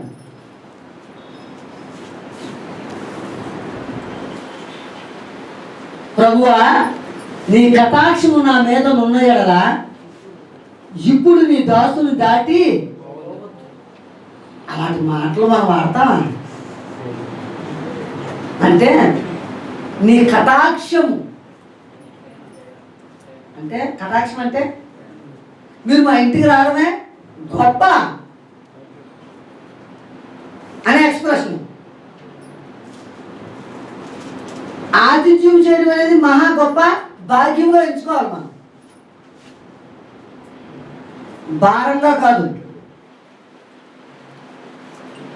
మహా గొప్ప భాగ్యం. అందుకని నేను అంటాడు, ఈ భాగ్యాన్ని నా నుంచి దాటిపోనివద్దు అన్నట్టు. అలాంటి మనసు ఉందండి మనకి. ఒప్పేసుకుందామండి, నిజాయితీగా ఒప్పుకుందామండి. నాకు లేదండి, మరి మీకుందా లేదు నాకు తెలియదు. ఎందుకంటే అలా ఇప్పుడు వరకు నేను ప్రవర్తించలేదు. ఉన్న వాస్తవం నిజంగా చెప్తున్నాను. నా ఇంటికి వచ్చినటువంటి వారిని అలా ఖచ్చితంగా అంత గొప్పగా నేను రిసీవ్ చేసుకోలేదు. మనం ఎలాగంటాం తెలుసా? ఉండిపోండి ఉండిపోండి పర్లేదు, ఉండిపోండి ఉండిపోండి. అసలు అది ఉండిపోమనో తెలియదు, వెళ్ళిపోమనో తెలీదు. ఉండిపోండి ఉండిపోండి. ఎక్స్ప్రెషన్ అలాగే ఉందా ఇప్పుడైనా ఎవరితోనైనా? ఒకవేళ అలాగా చేసినట్టయితే చాలా పెద్ద తప్పు. మీరు చేయకపోవడం దానివల్ల బెటర్, చాలా మంచిది. కానీ మీరు ఆహ్వానిస్తే అది ఎలా ఉండాలా? హృదయపూర్వకముగా. దానివల్ల వచ్చే దీవెన ఆశీర్వాదాలు చాలా గొప్పవి. వారు ఎలా దీవించబడతారో ఇప్పుడు చూస్తా ఉన్నాం. అబ్రహాం, శారా ఎలా దీవించబడతారో ఒకసారి చూస్తాం. తర్వాత కాన్సెప్ట్ అదే. నేను కొంచెం నీళ్లు తెప్పించేదను, దయచేసి కాళ్ళు కొడుక్కొని ఈ చెట్టు కింద అలసట తీర్చుకొనుడి. ఋతువు అన్నట్టు ఇంటికి వచ్చినటువంటి వాళ్ళకి చేసే మొట్టమొదట గొప్ప మర్యాద, వారిని హృదయపూర్వకంగా ప్రేమతో ఆహ్వానించడమే కాకుండా వారు అలసట తీర్చబడేటట్టు ముందు చూడాలి కదా. కుర్చీ ఎక్కడ వెళ్తామండి? ఏసీ ఉన్న గదుల్లో మనం ఉంటాం కదా, ఏసీ లేని గదుల్లో కుర్చీ వేస్తాం. అలా కాదండి, వారినే ఎక్కువగా గౌరవించాలి. వారి అలసట తీర్చబడేటట్టుగా ముందు వారిని ప్రేమించాలి. అర్థమైందండి? వారి అలసట తీర్చబడాలి. వారి ప్రయాణంలో అలసి వచ్చారు, కొంత దూరం ప్రయాణం చేసి వచ్చారు కనుక వారి అలసట తీరాలి, వారు నెమ్మది పొందాలి. నువ్వు కాఫీ ఇచ్చినా, టీ ఇచ్చినా, మరి ఏది ఇచ్చినా వాళ్ళు హృదయపూర్వకంగా తాగాలంటే ముందు వాళ్ళు ఏమైపోవాలా? అలసట పోవాలి. అలసట పోవడానికి అవసరం అయితే వారికి నువ్వు సపర్య చేయొచ్చు. అతను ఎంత మర్యాద చేస్తున్నాడు చూడండి. నేను కొంచెం నీళ్లు తెప్పించాను, దయచేసి కాళ్ళు కడుక్కో. పదాలు ఎంత బాగా వాడతాను, దయచేసి కాళ్ళు కడుక్కోండి. అసలు మర్యాద అనేది మహా అద్భుతంగా ఉంటుంది. ఆ నీళ్లు చెంబు మన చేతుల్లోనే ఉండాలా, ఒకవేళ బకెట్ వేస్తే బకెట్ మన చేతుల్లో ఉండాలా, వాళ్ళకి తుడుచుకునే తుండేదైతే ఉంటుందో అది మన భుజాల మీద ఉండాలా, మనం ఇవ్వాలా, వాళ్ళు తుడుచుకోవాలా, వాడిని ఆహ్వానించాలి. మంచి ఆతిథ్యం చేసే విషయం. నీ రిసీవింగ్లో నువ్వు అలా ఆహ్వానించే దీంట్లో నీ ప్రేమ కనబడిపోద్ది, నీ మర్యాద కనబడిపోద్ది. అప్పుడే నీలో ఉన్నటువంటి క్రీస్తు వారిలోనికి కనిపించిపోతాడు. అద్భుతమైన తెలుసా, నువ్వు ఆతిథ్యం చేయటం బాగా ఉంటే నువ్వు ఎంతమందినైనా ఆకట్టుకోవచ్చు. వాక్యం చెప్పండి, ఎగ్జాంపుల్స్ చాలా ఉన్నాయండి. ఎప్పుడైతే నీ రిసీవింగ్ బాగుంది, నీ విధానం బాగుంది, వారికి నీ ఎడల ప్రేమ కలుగుతుంది. ఎప్పుడైతే ప్రేమ కలిగిందో నువ్వు చెప్పిన మాటల్లా వింటారు. నువ్వు భోజనం పెట్టి 4 ముక్కలు దేవుడు ముక్కలు చెప్పచ్చు. యేసుక్రీస్తుని గూర్చి, యేసుక్రీస్తు నీకు చేసినటువంటి మేలు గూర్చి చాలా విషయాలు అక్కడ కూర్చోబెట్టి చెప్పచ్చు. నీ మాట వినడానికి వాళ్ళకి అవకాశం కలుగుతుంది. ఎప్పుడు దేన్ని బట్టి? నువ్వు రిసీవింగ్ చేసుకున్న విధానాన్ని బట్టి, నువ్వు ప్రేమించిన విధానాన్ని బట్టి ఖచ్చితంగా ఒక మాట కాకపోతే ఒక మాట అయినా హృదయంలోనికి పోతారు. మన యాటిట్యూడ్ సరిగ్గా. ఇక్కడ అబ్రహాము అలాగలా కొంచెం ఆహారము తెచ్చతను మీ ప్రాణములను బలపరుచుకుని తరువాత మీరు వెళ్ళవచ్చు అని అంటూ, ఎవరు తెలుసా, ఇందు నిమిత్తమే కదా మీ దాసుని యొద్దకు వచ్చి తినడు.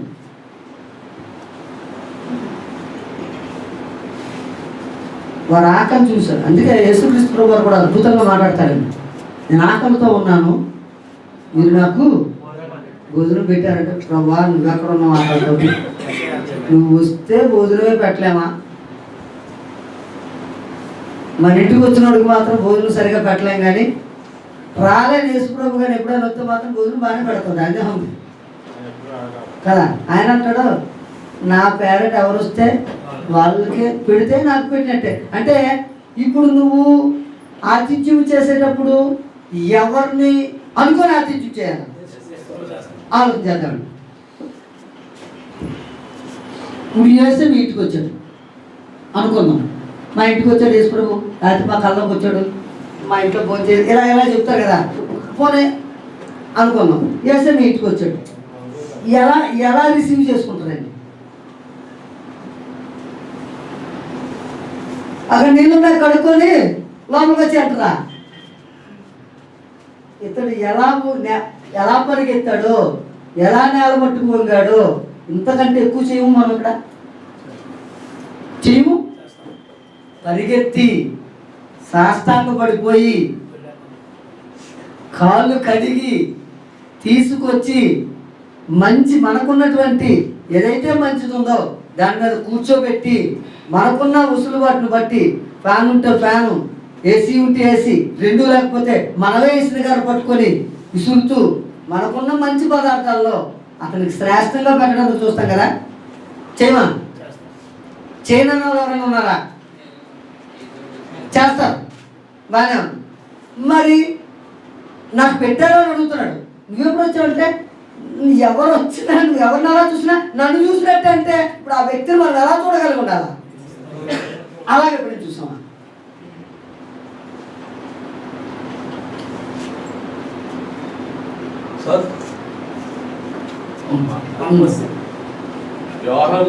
ప్రాణాలని తప్ప అంటే ఇక్కడ ఇతరులాగే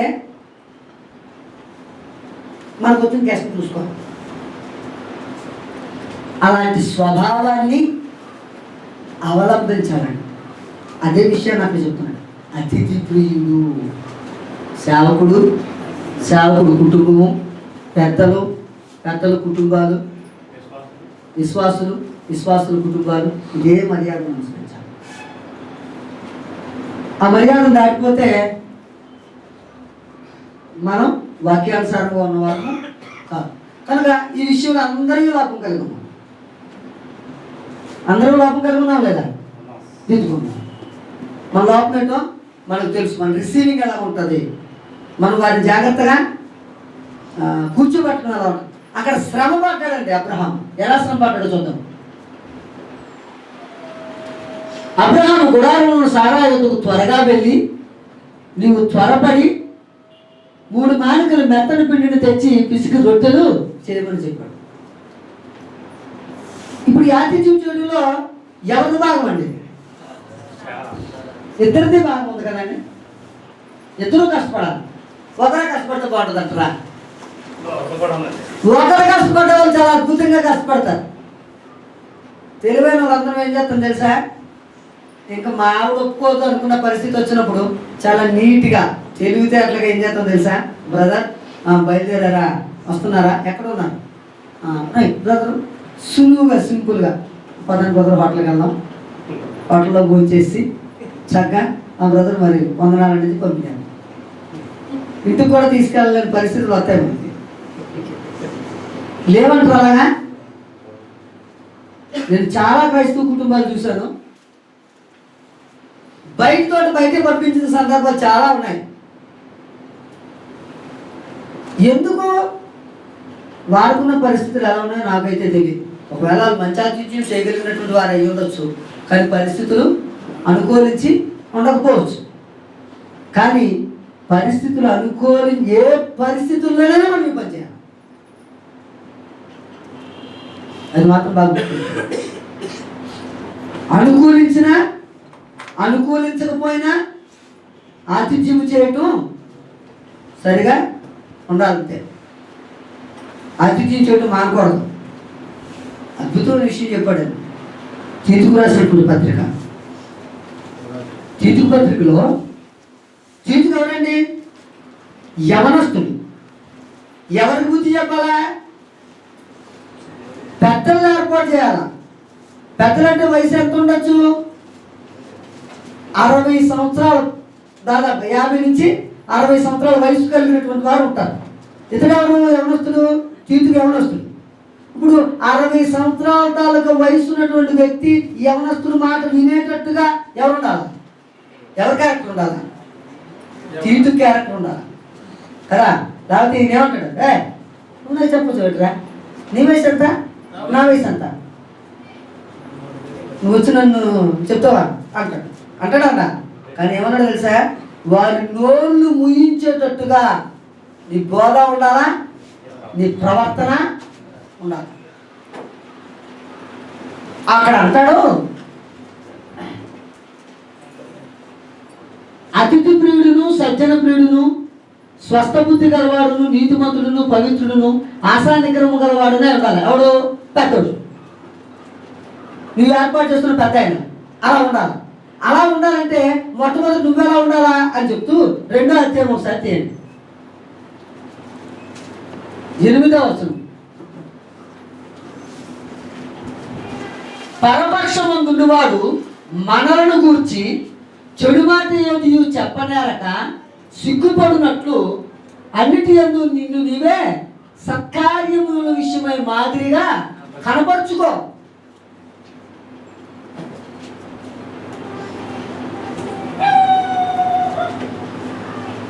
అర్థమవుతుందండి? ఇప్పుడు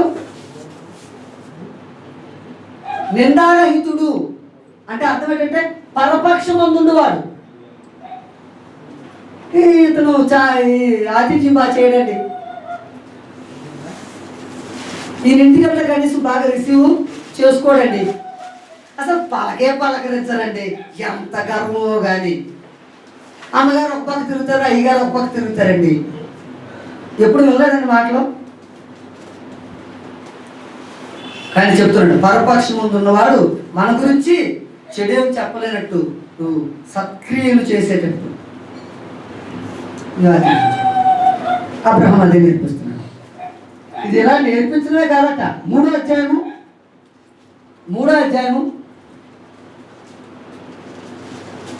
8వ వచనం. ఈ మాట నమ్మదగినది కనుక దేవుని యందు విశ్వాసం ఉంచిన వారు సత్క్రియలను శ్రద్ధగా చేయటం మనసుంచినట్లు నీకు ఈ సంగతులను గురించి దృఢముగా చెప్పుచుండవాలని కోరుతున్నాను. ముందు సేవకులు నేర్చుకోవాలా? సేవకుడు ఎవరికి నేర్పించాలా? విశ్వాసులకు నేర్పించాలి. బాధ్యత ఉందా లేదా? కనుక బోధకులుగా, స్వార్థకులుగా, సేవకులుగా కూర్చున్న మనము ఆతిథ్యం చేయడం బాగా నేర్చుకోవాలా, మన విశ్వాసులుగా అవి నేర్పించాలా. అప్పుడు ఖచ్చితంగా ఆ వాక్యాన్ని మనం అర్థం చేసుకున్నాము. ఆదిగా నడిపించాను.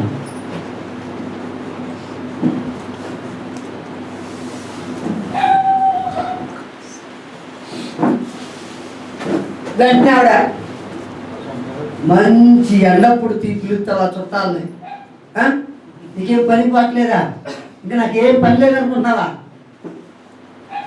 నువ్వు చుట్టాలు తీసుకురావడం, నేను భోజనాలు పెట్టడం, ఇదే పని నాకు అన్నారు కదండి సారా. ఏమన్నా సారా అదే కదా అన్నది. నువ్వు చుట్టాలు తీసుకురా, నేను భోజనాలు పెడతాను, ఇదే పని నాకు, ఇంకా నాకు వేరే పని ఏం లేదు అన్నది కదండి. అలాగన్నదా? లేదండి. అక్కడ ఏమన్నాడు తెలుసా? ఎన్ని మాలికలు పిండి అండి? 3 మాలికలు. మాలిక అంటే ఎంత అండి? అంటే కేజీ. 3 కేజీలు పిండి పిసకడం ఎంత కష్టమో తెలుసా మీకు?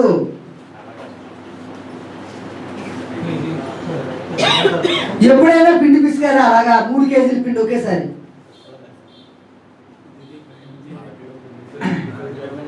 ఎలా ఉంటుంది తెలుసా అండి? నమ్మరు. మాకు రొట్టెలు తయారు చేయటం నాకు కూడా, నేను అప్పుడప్పుడు నేను ఇచ్చేస్తాను. 1 కిలో పిండి ఎంత అవుతుంది? 1 కిలో పిండిని నీళ్ళేసి ఆ కష్టాన్ని చూడండి. కానీ అంత కష్టమైనా ఆవిడ అస్సలు సమాధానం. అందుకే పేతురు పత్రికలోను తిమోతి పత్రికలోను దైవభక్తి గలవారు అని చెప్పుకున్న స్త్రీలకు తగినట్టుగా ముసులుకోండి. వారు ఏ రోజు తన భర్త మాటకి ఎదురు చెప్పలేదు. ఆ సమయంలో శారా ఒప్పుకుంది, మనం ఎలా ఒప్పుకుంటాం కదా? ఇవన్నీ అయిపోతున్నాయి, నువ్వు తెచ్చినవన్నీ ఇలాగే అయిపోతున్నాయి, మా పిల్లలకి ఏమి వండెట్టుకోవాలా, నాకేం వండెట్టుకోవాలా అన్న వాళ్ళు ఎవరు లేరా? దయచేసి అలాంటి మాట్లాడితే మన విశ్వాసం గృహము కాదనే సంగతిని జ్ఞాపకం చేసుకో. బాధ్యత మనం, దేవుడు మనకి ఇస్తాడు. ఎంత అద్భుతంగా కిందని వాళ్ళకి ఇస్తాడో చూద్దామండి. తర్వాత అతడు వెన్నను పాలను తాను సిద్ధము చేయించిన తోడను తెచ్చి వారి ఎదుటి పెట్టి వారు భోజనము చేయుచుండగా వారి యొక్క చెట్టు కింద నిలచుండెను. పదానికి అర్థం తెలుసా అండి? భోజనం పెట్టేసి ఏం చేస్తామండి? మనం భోజనం అక్కడ పెట్టేసి తినండి కదా మీరు పోతారు. మంచినీళ్ళు కావాలన్నా ఏం కావాలన్నా ఈడే కాదండి. అసలు పద్ధతి ఏంటి తెలుసా? భోజనం పెట్టినప్పుడు పక్కనే ఉన్నారు, వాళ్ళకి వడ్డించాలి. అన్నీ వాళ్ళు వద్దన్న సరే నిలబడిపోవాలి అంతే. మనం వాళ్ళు సిగ్గుపడతారా? వాళ్ళు సిగ్గుపడ్డ వాళ్ళు ఉంటే అప్పుడు కొంచెం దూరంగా వెళ్ళండి, కానీ వాస్తవానికి అన్ని అవసరాలు మనం తీర్చేటట్టుగా ఉన్నాం. నిలబడిపోయేటండి అబ్రహాం. నేను ఎప్పుడు అబ్రహాముని ఎంత ధనవంతుడు, ఆయన డ్రెస్ ఎలా ఉంటుందో తెలియదు, కానీ అలా నిలబడిపోయాడట. ఆయన భోజనం చేసే వరకు ఎలా ఉంటాడో, వాళ్ళు ఎంతసేపు తిని ఉంటారో అంతసేపు నిలబడిపోయి ఉంటాడు కదా. నాలాంటి కూర్చోబెడితే గంటన్నర 2 గంటలు తింటాం, నెమ్మదిగా తినేవాళ్ళు అంతసేపు నిలబడ్డాడు. అంటే వారి ఆతిథ్యము చేయటానికి ఈయన మనసు ఎలా ఉందో అది అక్కడ గమనించుకోవాల్సినటువంటి విషయం. నిలబడి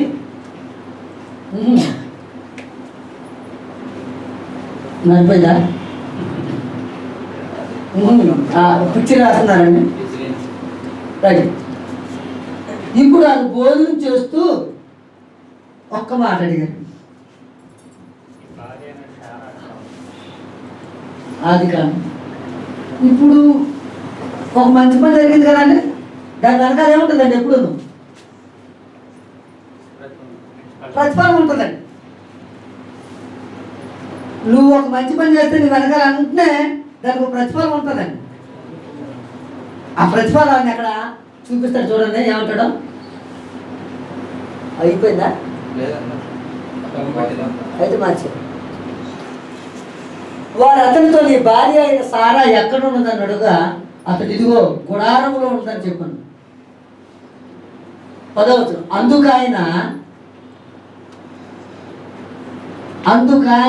అందుకాయన మీదటికి ఈ కాలమున నీ యొద్దకు నిశ్చయముగా మరలా వచ్చదు, అప్పుడు నీ భార్య అయిన సారాకు ఒక కుమారుడు కలుగునని చెప్పాను.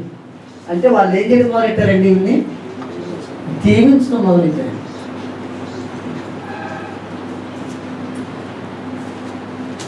జీవించుట.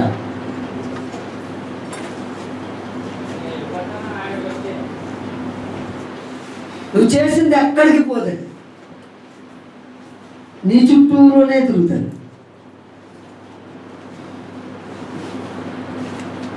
అబ్రహాము సారా మండుటెండలో వారికి ఆతిథ్యం చేయడాన్ని బట్టి వాళ్ళు ఏమంటున్నారు తెలుసా? మేము మరలా వస్తాం, కరెక్ట్గా ఈ రోజు నుంచి లెక్కెట్టుకో, వచ్చే సంవత్సరానికి నీ కౌగిలి పెట్టుంటుందంటే లోపల ఉండేవిడా నవ్వుకుందట. భోజనం చేసినట్టు ఉండడం మనిషి ఏడిది.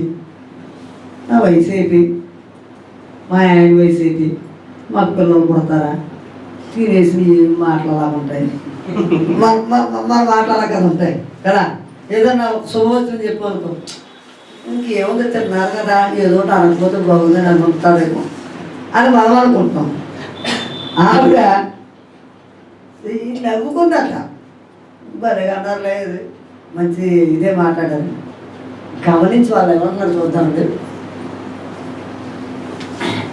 అందుకు ఆయన వెనుక నుండి చెప్పాను, సారా ఆయన వెనుక నుండి గుడారపు ద్వారా నిల్చొని ఏమైపోయిందంటే, అబ్రహాం సారాను బహుకాలం గడిచి వృద్ధులైనది, స్త్రీ ధర్మం సారాకు నిలిచిపోయింది కనుక సారా నేను బలము ఉడిగిన దానినైన తరువాత నాకు సుఖము కలుగునా, నా యజమానుడు వృద్ధుడై ఉన్నాడు కదా అని తనలో అలాగే ఉంటుంది మాటలు కదా. మంచి గుడిపోతూ వెన్న పాలు రొట్లు తిన్న తర్వాత ఏమైనా అవుతాయి మాటలు అన్నట్టు. నాకేమో వయసు అయిపోయింది, మా ఆయనకి వయసు అయిపోయింది, నా స్త్రీ ధర్మం దాటిపోయింది, ఇప్పుడు పిల్లలా అన్నాం. అంటే చూడండి, అంతటి యెహోవా అబ్రహాంతో వృద్ధురాలునైనా నేను నిశ్చయముగా ప్రసవించదనా అని సారా నవ్వనేలా. యెహోవాకు అసాధ్యమైనది ఏదైనా ఉన్నదా? మీదటికి ఈ కాలము నా నిర్ణయ కాలం ముందు నీ యొద్దకు తిరిగి వచ్చేదను, అప్పుడు సారాకు కుమారుడు డెలిబరేట్గా చెప్పాడు. దేవునికి అసాధ్యమైనది ఏదైనా ఉందా? ప్రశ్న అది. జీవించటంలో ఎలా ఉంటుందంటే దేవునికి అసాధ్యమైనది ఏదైనా ఉందా?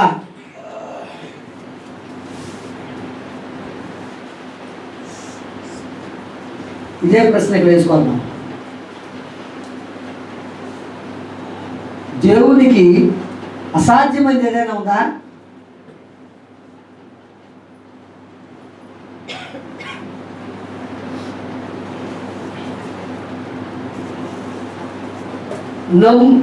నన్ను బలపరచువాని యందు నేను సమస్తమును చేయగలను,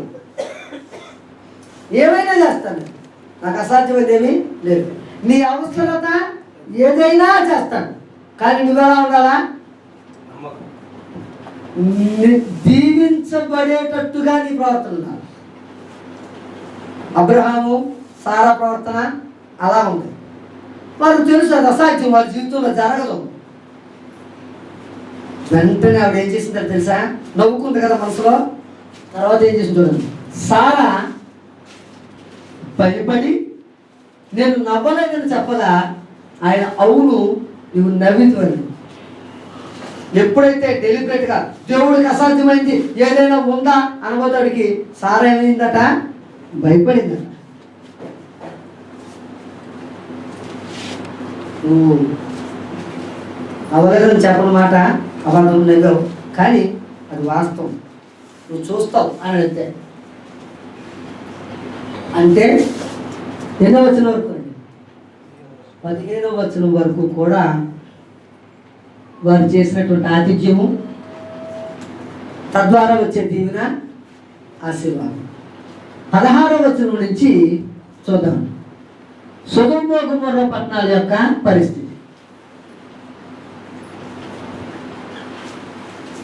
ఇక్కడ ఒక విషయం జరుగుతుంది. 16వ వచనము 17,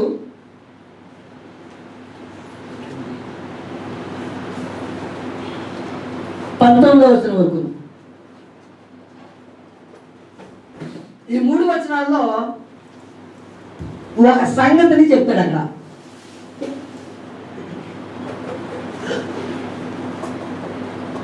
దేవుని స్నేహితుడైన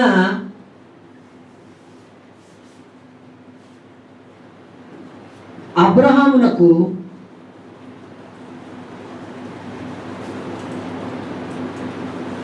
తెలుపకుండా నేనేమీ దాచను.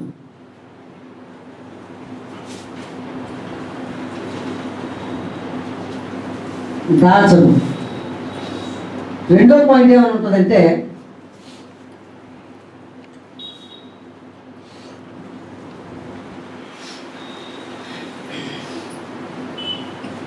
ఎట్లాగా యెహోవా అబ్రహాముకు చెప్పింది అతను కలుగు చేయనట్టు,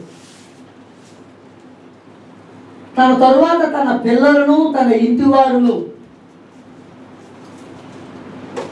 అతను అతని పిల్లలు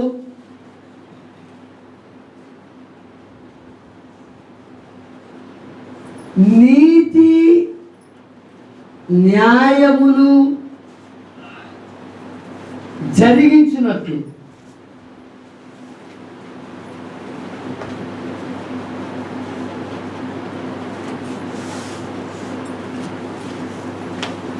ఈ పదార్థాలకు అర్థాన్ని ఇప్పుడు మనం అన్వయించుకున్నాం. అసలు మనకు తెలియకుండా రక్షణ అనేది ఏమైనా ఉందా? ఒక క్రైస్తవుడికి తెలియకుండా మిగతా సంగతులు ఏమైనా ఉన్నాయా? ఉన్నాయా? అసలు పరలోకం అనేది ఉందా? అసలు నిరుడు ఎక్కడ ఉంటాం? దేవుడితో ఉంటామా? ఆయనతో కలిపి జీవిస్తామా? ఎంతకాలం జీవిస్తాం? శాశ్వత కాలం జీవిస్తాం. మనకు తెలియనిదే ఉందండి. అసలు మనకు దేవుడు ఏది దాచిపెట్టలేదు. మర్మాలని చెప్పి బోధించే వాళ్ళు దాస్తున్నారేమో తెలియదు, కానీ అన్ని విషయాలు తేటతెల్లగా చెప్పేశాడు.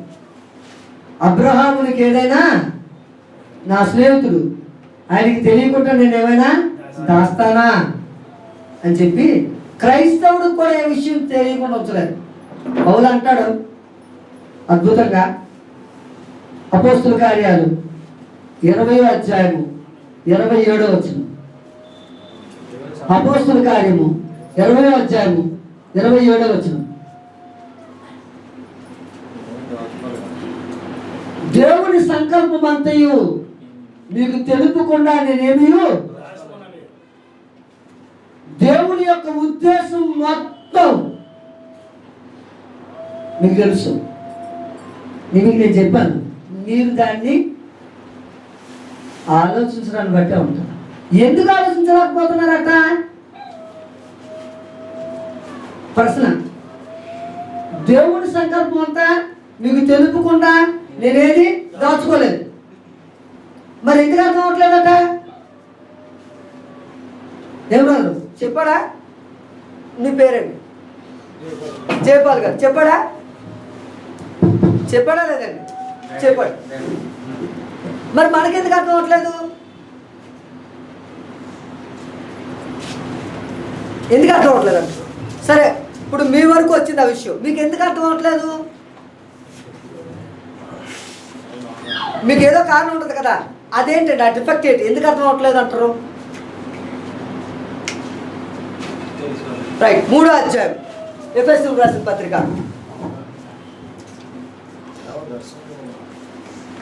3వ వచనం చదువుకుందాం.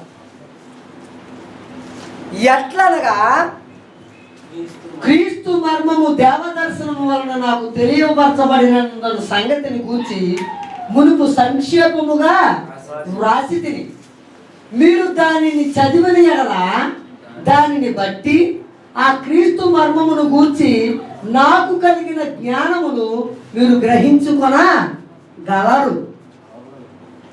మనం చేస్తున్న లోపం ఏంటి? ఇప్పుడు దాన్ని సరిగా చదవకపోవటం. మనం ఏమిటి బోధిస్తాం తెలుసా?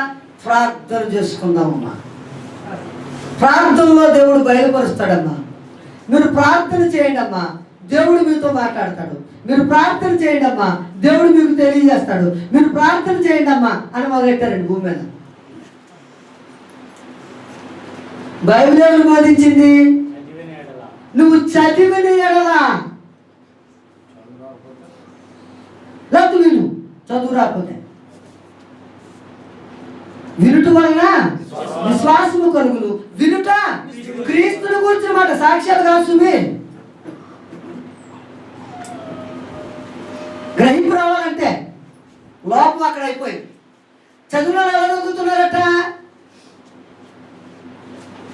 చదువులో ఎలా చదువుతున్నాడు? ఇప్పుడు ఈ మధ్యకాలంలో సంవత్సరానికి ఒకసారి బైబిల్ పూర్తి చేసేసి ఒక క్యాలెండర్ వచ్చింది, అలా చదువుతున్నారు. అలాగా ధ్యానించుట అన్నాడు. ధ్యానించుట ఒక అధ్యాయము ఏ సంగతిని నేర్పిస్తుంది, ఒక వచనము నాకు ఏ సంగతిని నేర్పిస్తుంది, అందులో ఉన్నటువంటి సంగతి ఏంటి అని అధ్యయనం చేసి చదవాల్సినటువంటి వాడు ఏదో పుస్తకాన్ని బైబిల్ ఏదో ఇతను పూర్తి చేయకపోతే వచ్చింది ఏదో నష్టం అన్నట్టు. రోజుకి ఉదయం లేచిన వెంటనే చేసేసుకుని అన్ని తయారైపోయి డ్యూటీకి వెళ్ళే ముందు బైబిల్ తీసి టపా టపా టపా టపా 10-15 పేజీలు తిరిగేసేస్తాడు అంతే. ఈయన పేజీ చదవాలా, లేదండి ఇన్ని అధ్యాయాలు చదవాలా, ఒక రూలు. ఆ రూల్ చూసుకోవడం, చదివేయడం, చిన్న ప్రార్థన చేసుకోవడం, వెళ్ళిపోవటం. అర్థమవుతుందా? అక్కడేమన్నా చూడండి, మీరు చదివిన ఎడల దానిని బట్టి ఆ క్రీస్తు మర్మమును గూర్చి నాకు కలిగిన జ్ఞానము మీకు అర్థమవుతుంది. అంటే నువ్వు ఎలా చదవాలా? అర్థమయ్యేటట్టు చదవాలా. దేవుడి సంకల్పం తెలియజేశాడండి. మనకేమైనా దాచాడా? పౌలు గారు చెప్తున్నారు, చచ్చిపోయిన గురించి ఏడుతుంటాం, అందరూ ఏడుతున్నాం, మనం ఏడుతున్నాం. అప్పుడు అన్నాడు, నిద్రించిన వారిని గూర్చి నీకు తెలియచేయకుండుట ఇష్టం లేదు. 1 తెస్సలోనికీయులకు రాసిన పత్రిక 4వ అధ్యాయం 13వ వచనం. ఒకసారి తీయండి. సహోదరులారా, నిరీక్షణ లేని ఇతరుల వలె మీరు దుఃఖపడుకునే నిమిత్తము నిద్రించుతున్న వారిని గురించి మీకు తెలియకుండా నాకు ఇష్టము లేదు అని చెప్పి చనిపోయినోడు స్టోరీ చెప్తే చదువు ఎక్కువైపోయిన వాళ్ళు బాగా అధ్యయనం చేసి ఆ యేసుక్రీస్తుని గురించి తప్పుడు బాగా చేయడం మొదలు, చచ్చిపోయినోడి గురించి తప్పుడు బాగా చేయడం మొదలెట్టు. సంకల్పం తెలిసిపోయిందంటే తెలిసిపోయింది. అబ్రహాం గారు చెప్పాడో మనం కూడా అలాగే చెప్పాడు. ఏది దాచలేదు.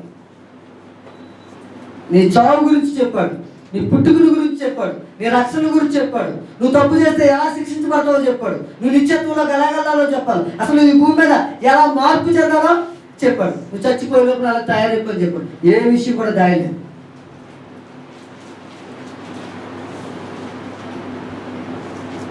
నీతి అతను అతని పిల్లలు నీతి న్యాయములు జరిగించినట్లు నేను ఏమైనా తెలపకుండా దాస్తానా అన్నాడు. అర్థమైందండి? ఇప్పుడు అబ్రహాంకి నేను అన్నీ చెప్పేస్తాను. అబ్రహాము ద్వారా వారసులకు మనకు కూడా అన్నీ చెప్పేస్తాను. సొదొమ గొమొర్రా పట్ల నాశనం చేస్తాను. మీలో ఉన్న వాళ్ళు కూడా ఏం చేస్తాను? తప్పు చేసిన వాడిని నాశనం చేస్తాను. ఇందులో సమస్య లేదు. దుస్థితి అది కాండి.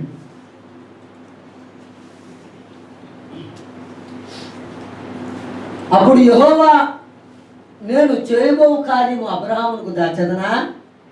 అబ్రహాము నిశ్చయముగా బలము గల గొప్ప జనమగును, అతని మూలముగా భూమిలోని సమస్త జనములు ఆశీర్వదింపబడును.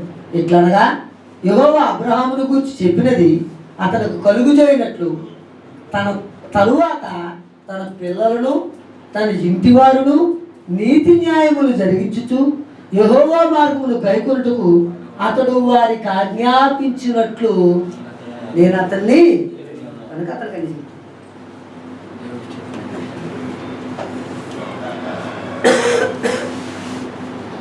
ప్రతి విషయం అతనికి చెప్తున్నాడంటే అర్థం ఏంటంటే అతని పిల్లలు నీతి న్యాయముల గురించి యెహోవాను గురించి వారు తెలుసుకున్నారు.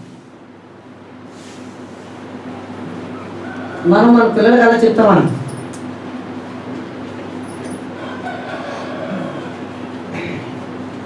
మన ఒక సండే స్కూల్ పిల్లలకి మేము పుస్తకాలు తయారు చేసి ప్రతి ఒక్కరికి బుక్స్ ఇచ్చాం. నీతి న్యాయములు జరిగించేటట్టుగా అబ్రహాం గారికి బోధిస్తాడు. మనం అలాగే బోధించాం. బాగా గుర్తుపెట్టుకోండి. సండే స్కూల్కి వెళ్ళిన పిల్లలకి కానుకలు ఎవరు ఇస్తారండి? ఎప్పుడు ఇస్తారండి కానుకలు? నేను అడిగిన దానికి మీరు చిన్నపిల్లలు ఉన్నారండి? ఎంత వయసు అండి? ఉన్నారు కదా. ఆదివారం సండే స్కూల్కి మీ పిల్లలు పంపిస్తారండి? పంపిస్తారా? ఎప్పుడు ఇస్తారండి కానుక? మీరు ఆ కానుక సండే స్కూల్లో ఆదివారం కానుకలు ఏమైనా ఎప్పుడు ఇస్తారండి? డబ్బులు ఆదివారం ఇస్తారు. మీరు తప్పు చేయట్లేదండి? క్లియర్గా ఓపెన్గా చెప్పండి. మీరు తప్పు చేస్తున్నారా లేదా? మీరు ఎప్పుడు పాకెట్ మనీ ఇస్తే అప్పుడే పాకెట్ మనీలోంచి కానుక తీసి పక్కన పెట్టాలని ఎప్పుడే నేర్పించారా? వారు కానుక రాలేదయ్యా, ఆదివారం కూడా పెట్టండి. మీకు వచ్చినటువంటి సంపాదనలో మీరు ఎలాగైతే కానుక తీసి పక్కన వేస్తున్నారో వారికి ఇచ్చినటువంటి పాకెట్ మనీలోంచి వాళ్ళకే కానుక తీసి పక్కన అడిగారు. అవి తీసుకొచ్చి పోగు చేసి పోయారు వాళ్ళ కానుకలు. ఈ స్థితి వాళ్ళకి అప్పటి నుంచి అర్థమైతే వారు పెద్దవాడైనప్పుడు కూడా దాని నుండి తొలగిపోడు. ఆ రోజు నువ్వు ఇస్తావు, ఆ రోజు ఆవిడ ఇస్తాడు. అప్పటి నుంచి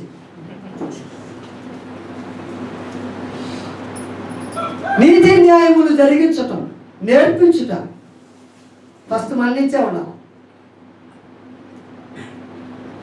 అబ్రహాం అలా చేస్తాడు కనుక నేను ఆయనకేమి దాయనడిచాను. మనకు కూడా దేవుడు ఏది దాయలేదు. కానీ ఏ ఉద్దేశంతో దాయడు?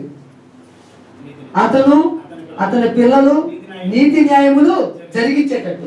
మనము, మన పిల్లలు, మన తరము నీతి న్యాయములు జరిగించేటట్టుగా మనకి పుట్టుకునిచ్చి మన మరణము వరకు, నిత్యత్వం వరకు ప్రతి విషయాన్ని మనకు తెలియజేశాడు. మనం నీతి న్యాయములు జరిగించేటట్టుగా ఉండడమే మన పని.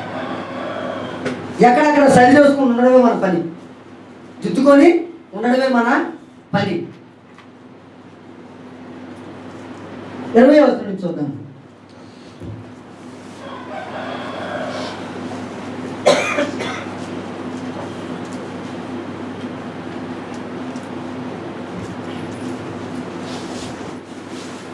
మరియు యెహోవా సొదొమ గొమొర్రాలను గూర్చిన మొర గొప్పది కనుక వాటి పాపము బహు భారమైనది కనుకను నేను దిగిపోయి నా యొద్దకు వచ్చిన ఆ మొర చొప్పుననే వారు సంపూర్ణముగా చేసులో లేదో చూచేదను చేయలేదా నేను తెలుసుకుందును అన్నాడు. ఏడుతో ఆయన దగ్గరికి వెళ్ళిన మొర ఏంటి?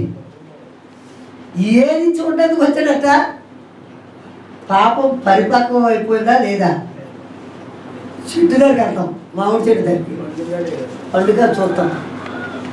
ముగ్గిందా, పడిపోద్దా, రైట్ కొట్టాలా, ఊపితే పడిపోద్దా, కరెక్ట్ కొట్టాలా, తప్పాలా ఆలోచన చేస్తాం. అంటే పండు ముగ్గిపోతే ఏమైపోద్దండి?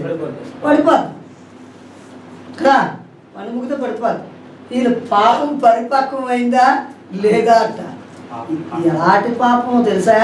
19వ అధ్యాయంలో చెప్పాడండి. ఒక్కసారి తెలుసా? అంటే ఇదే అధ్యాయం కానీ అక్కడ ఎగ్జాంపుల్.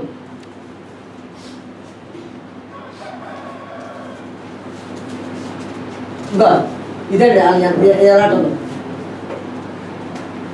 5వ వచనం. లోతును పిలిచి రాత్రి నీ యొద్దకు వచ్చిన మనుషులు ఎక్కడా? మేము వారిని కూడినట్లు మా యొద్దకు వారిని వెలుపలకు తీసుకొని రమ్మని. ఎవరో తెలుసా? పిల్లలు, పెద్దలు అందరూనండి. ఒక్కసారి కింద రండి కొంచెం. 19వ అధ్యాయం. వారు పండుకొని ముందు ఆ పట్టణస్థులు అనగా సొదొమ మనుషులు, బాలురును, వృద్ధులను, ప్రజలందరూ, అంటే తప్పు మీద వాళ్ళకు ఉన్నటువంటి కోరిక ఎంత స్పీడో చూడండి. అసలు వాళ్ళ స్థితి ఏమన్నా పండు ముగ్గిపోయిందా లేదా ఒకసారి చూసి వచ్చేద్దాం. కావేస్తాం కదా కదా, కావేసినాక ముగ్గిందా లేదా అది అక్కడ చూపించారు. 18వ అధ్యాయం. వారు పాపపు స్థితి ఎంతవరకు అయిపోయింది, నేనే డైరెక్ట్గా చూస్తాను అని పంపించారట. 18వ అధ్యాయానికి వచ్చాను. 20వ వచనం. యెహోవా సొదొమ గొమొర్రాలను గూర్చిన మొర గొప్పది కనుక వాటి పాపము బహుభారమైనది.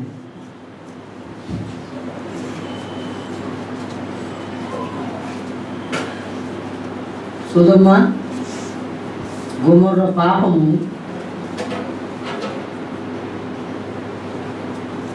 చాలా భారమైనది. వీళ్ళకి నువ్వు మంచి చెడ్డ లేదు. భూమి మీద కూడా అలాంటి పరిస్థితి జరుగుతుందండి. విచక్షణ జ్ఞానం కోల్పోయి ఉన్నారండి కొంత. విచక్షణ జ్ఞానం కోల్పోయారు. అప్పుడు ఎలా ఉందో లేఖనం చూస్తే అర్థమవుతుంది. కానీ ఇప్పుడు మన పరిస్థితులు చూస్తే ఇంకా దారుణం. అప్పుడు దాన్ని చూసాడు, దాని యొక్క పరిస్థితి చాలా దారుణం అన్నాడు. ఇప్పుడు మనలో కూడా అలాగే అంటాడేమో. దయచేసి ఒక విషయాన్ని మాత్రం బాగా గుర్తుపెట్టుకోండి. పిల్లలకి, పార్కులకి, వాటికి ఎంటర్టైన్ చేయకండి. అసలు మన విశ్వాసులకి పిల్లలకు కానీ మన పిల్లలకు కానీ అసలు ఎంటర్టైన్ చేయొద్దండి. అక్కడికి ఎంటర్టైన్ చేయాలి. దారుణం అండి. భయం వేసే పరిస్థితులు ఈరోజు లోకంలో ఉన్నాయి. ఇప్పుడు దీన్ని నాశనం చేయడానికి ఆయనకేమో తప్పండి. సొదొమ గొమొర్రా పట్టణాలు నాశనం చేయడం ఆయనకి ఏమన్నా తప్ప? ఖచ్చితంగా నాశనం చేసి వచ్చాడు. వారి పాపము విస్తరించిపోయింది, హద్దులు దాటిపోయింది. ఇంటికి వచ్చినటువంటి అతిథులతో కలిపి తప్పు చేయాలన్నటువంటి పాపం మామూలు పాపమా? వారిని గౌరవించాలా, వారిని మర్యాదించాలా, వారి కోసం ఏమన్నా చేయాలని అబ్రహాము అక్కడ నేర్పిస్తే, వచ్చినటువంటి వారితో పాపం చేయాలన్నటువంటి కోరిక కలిగినటువంటి పట్టణాన్ని నాశనం చేయడం అనేది తప్ప రైటా? 100%. కానీ ఆ పట్టణంలో ఎవరున్నారండి? లోతు కుటుంబం. ఇప్పుడు ఆ పట్టణాన్ని నాశనం చేస్తారంటే బాధ ఎవరికి కలుగుతుంది? ఇప్పుడు అబ్రహాంలో మనం నేర్చుకోవాల్సిన గుణం అక్కడ, ఆ ఒక్క గుణాన్ని మనం మధ్యాహ్నం నేర్చుకుంటాం. నిజంగా ఆ విషయం మనకు అర్థమైతే ఇక్కడ ఉన్న వాళ్ళందరినీ మార్చుతాం. మన లోపం, మనలో అందరి లోపం బయటపడతాం. నీలో ఉన్న లోపము, నాలో ఉన్న లోపము మధ్యాహ్న కాలంలో ఏటన్నది మనం గమనించుకుంటాం. అందరూ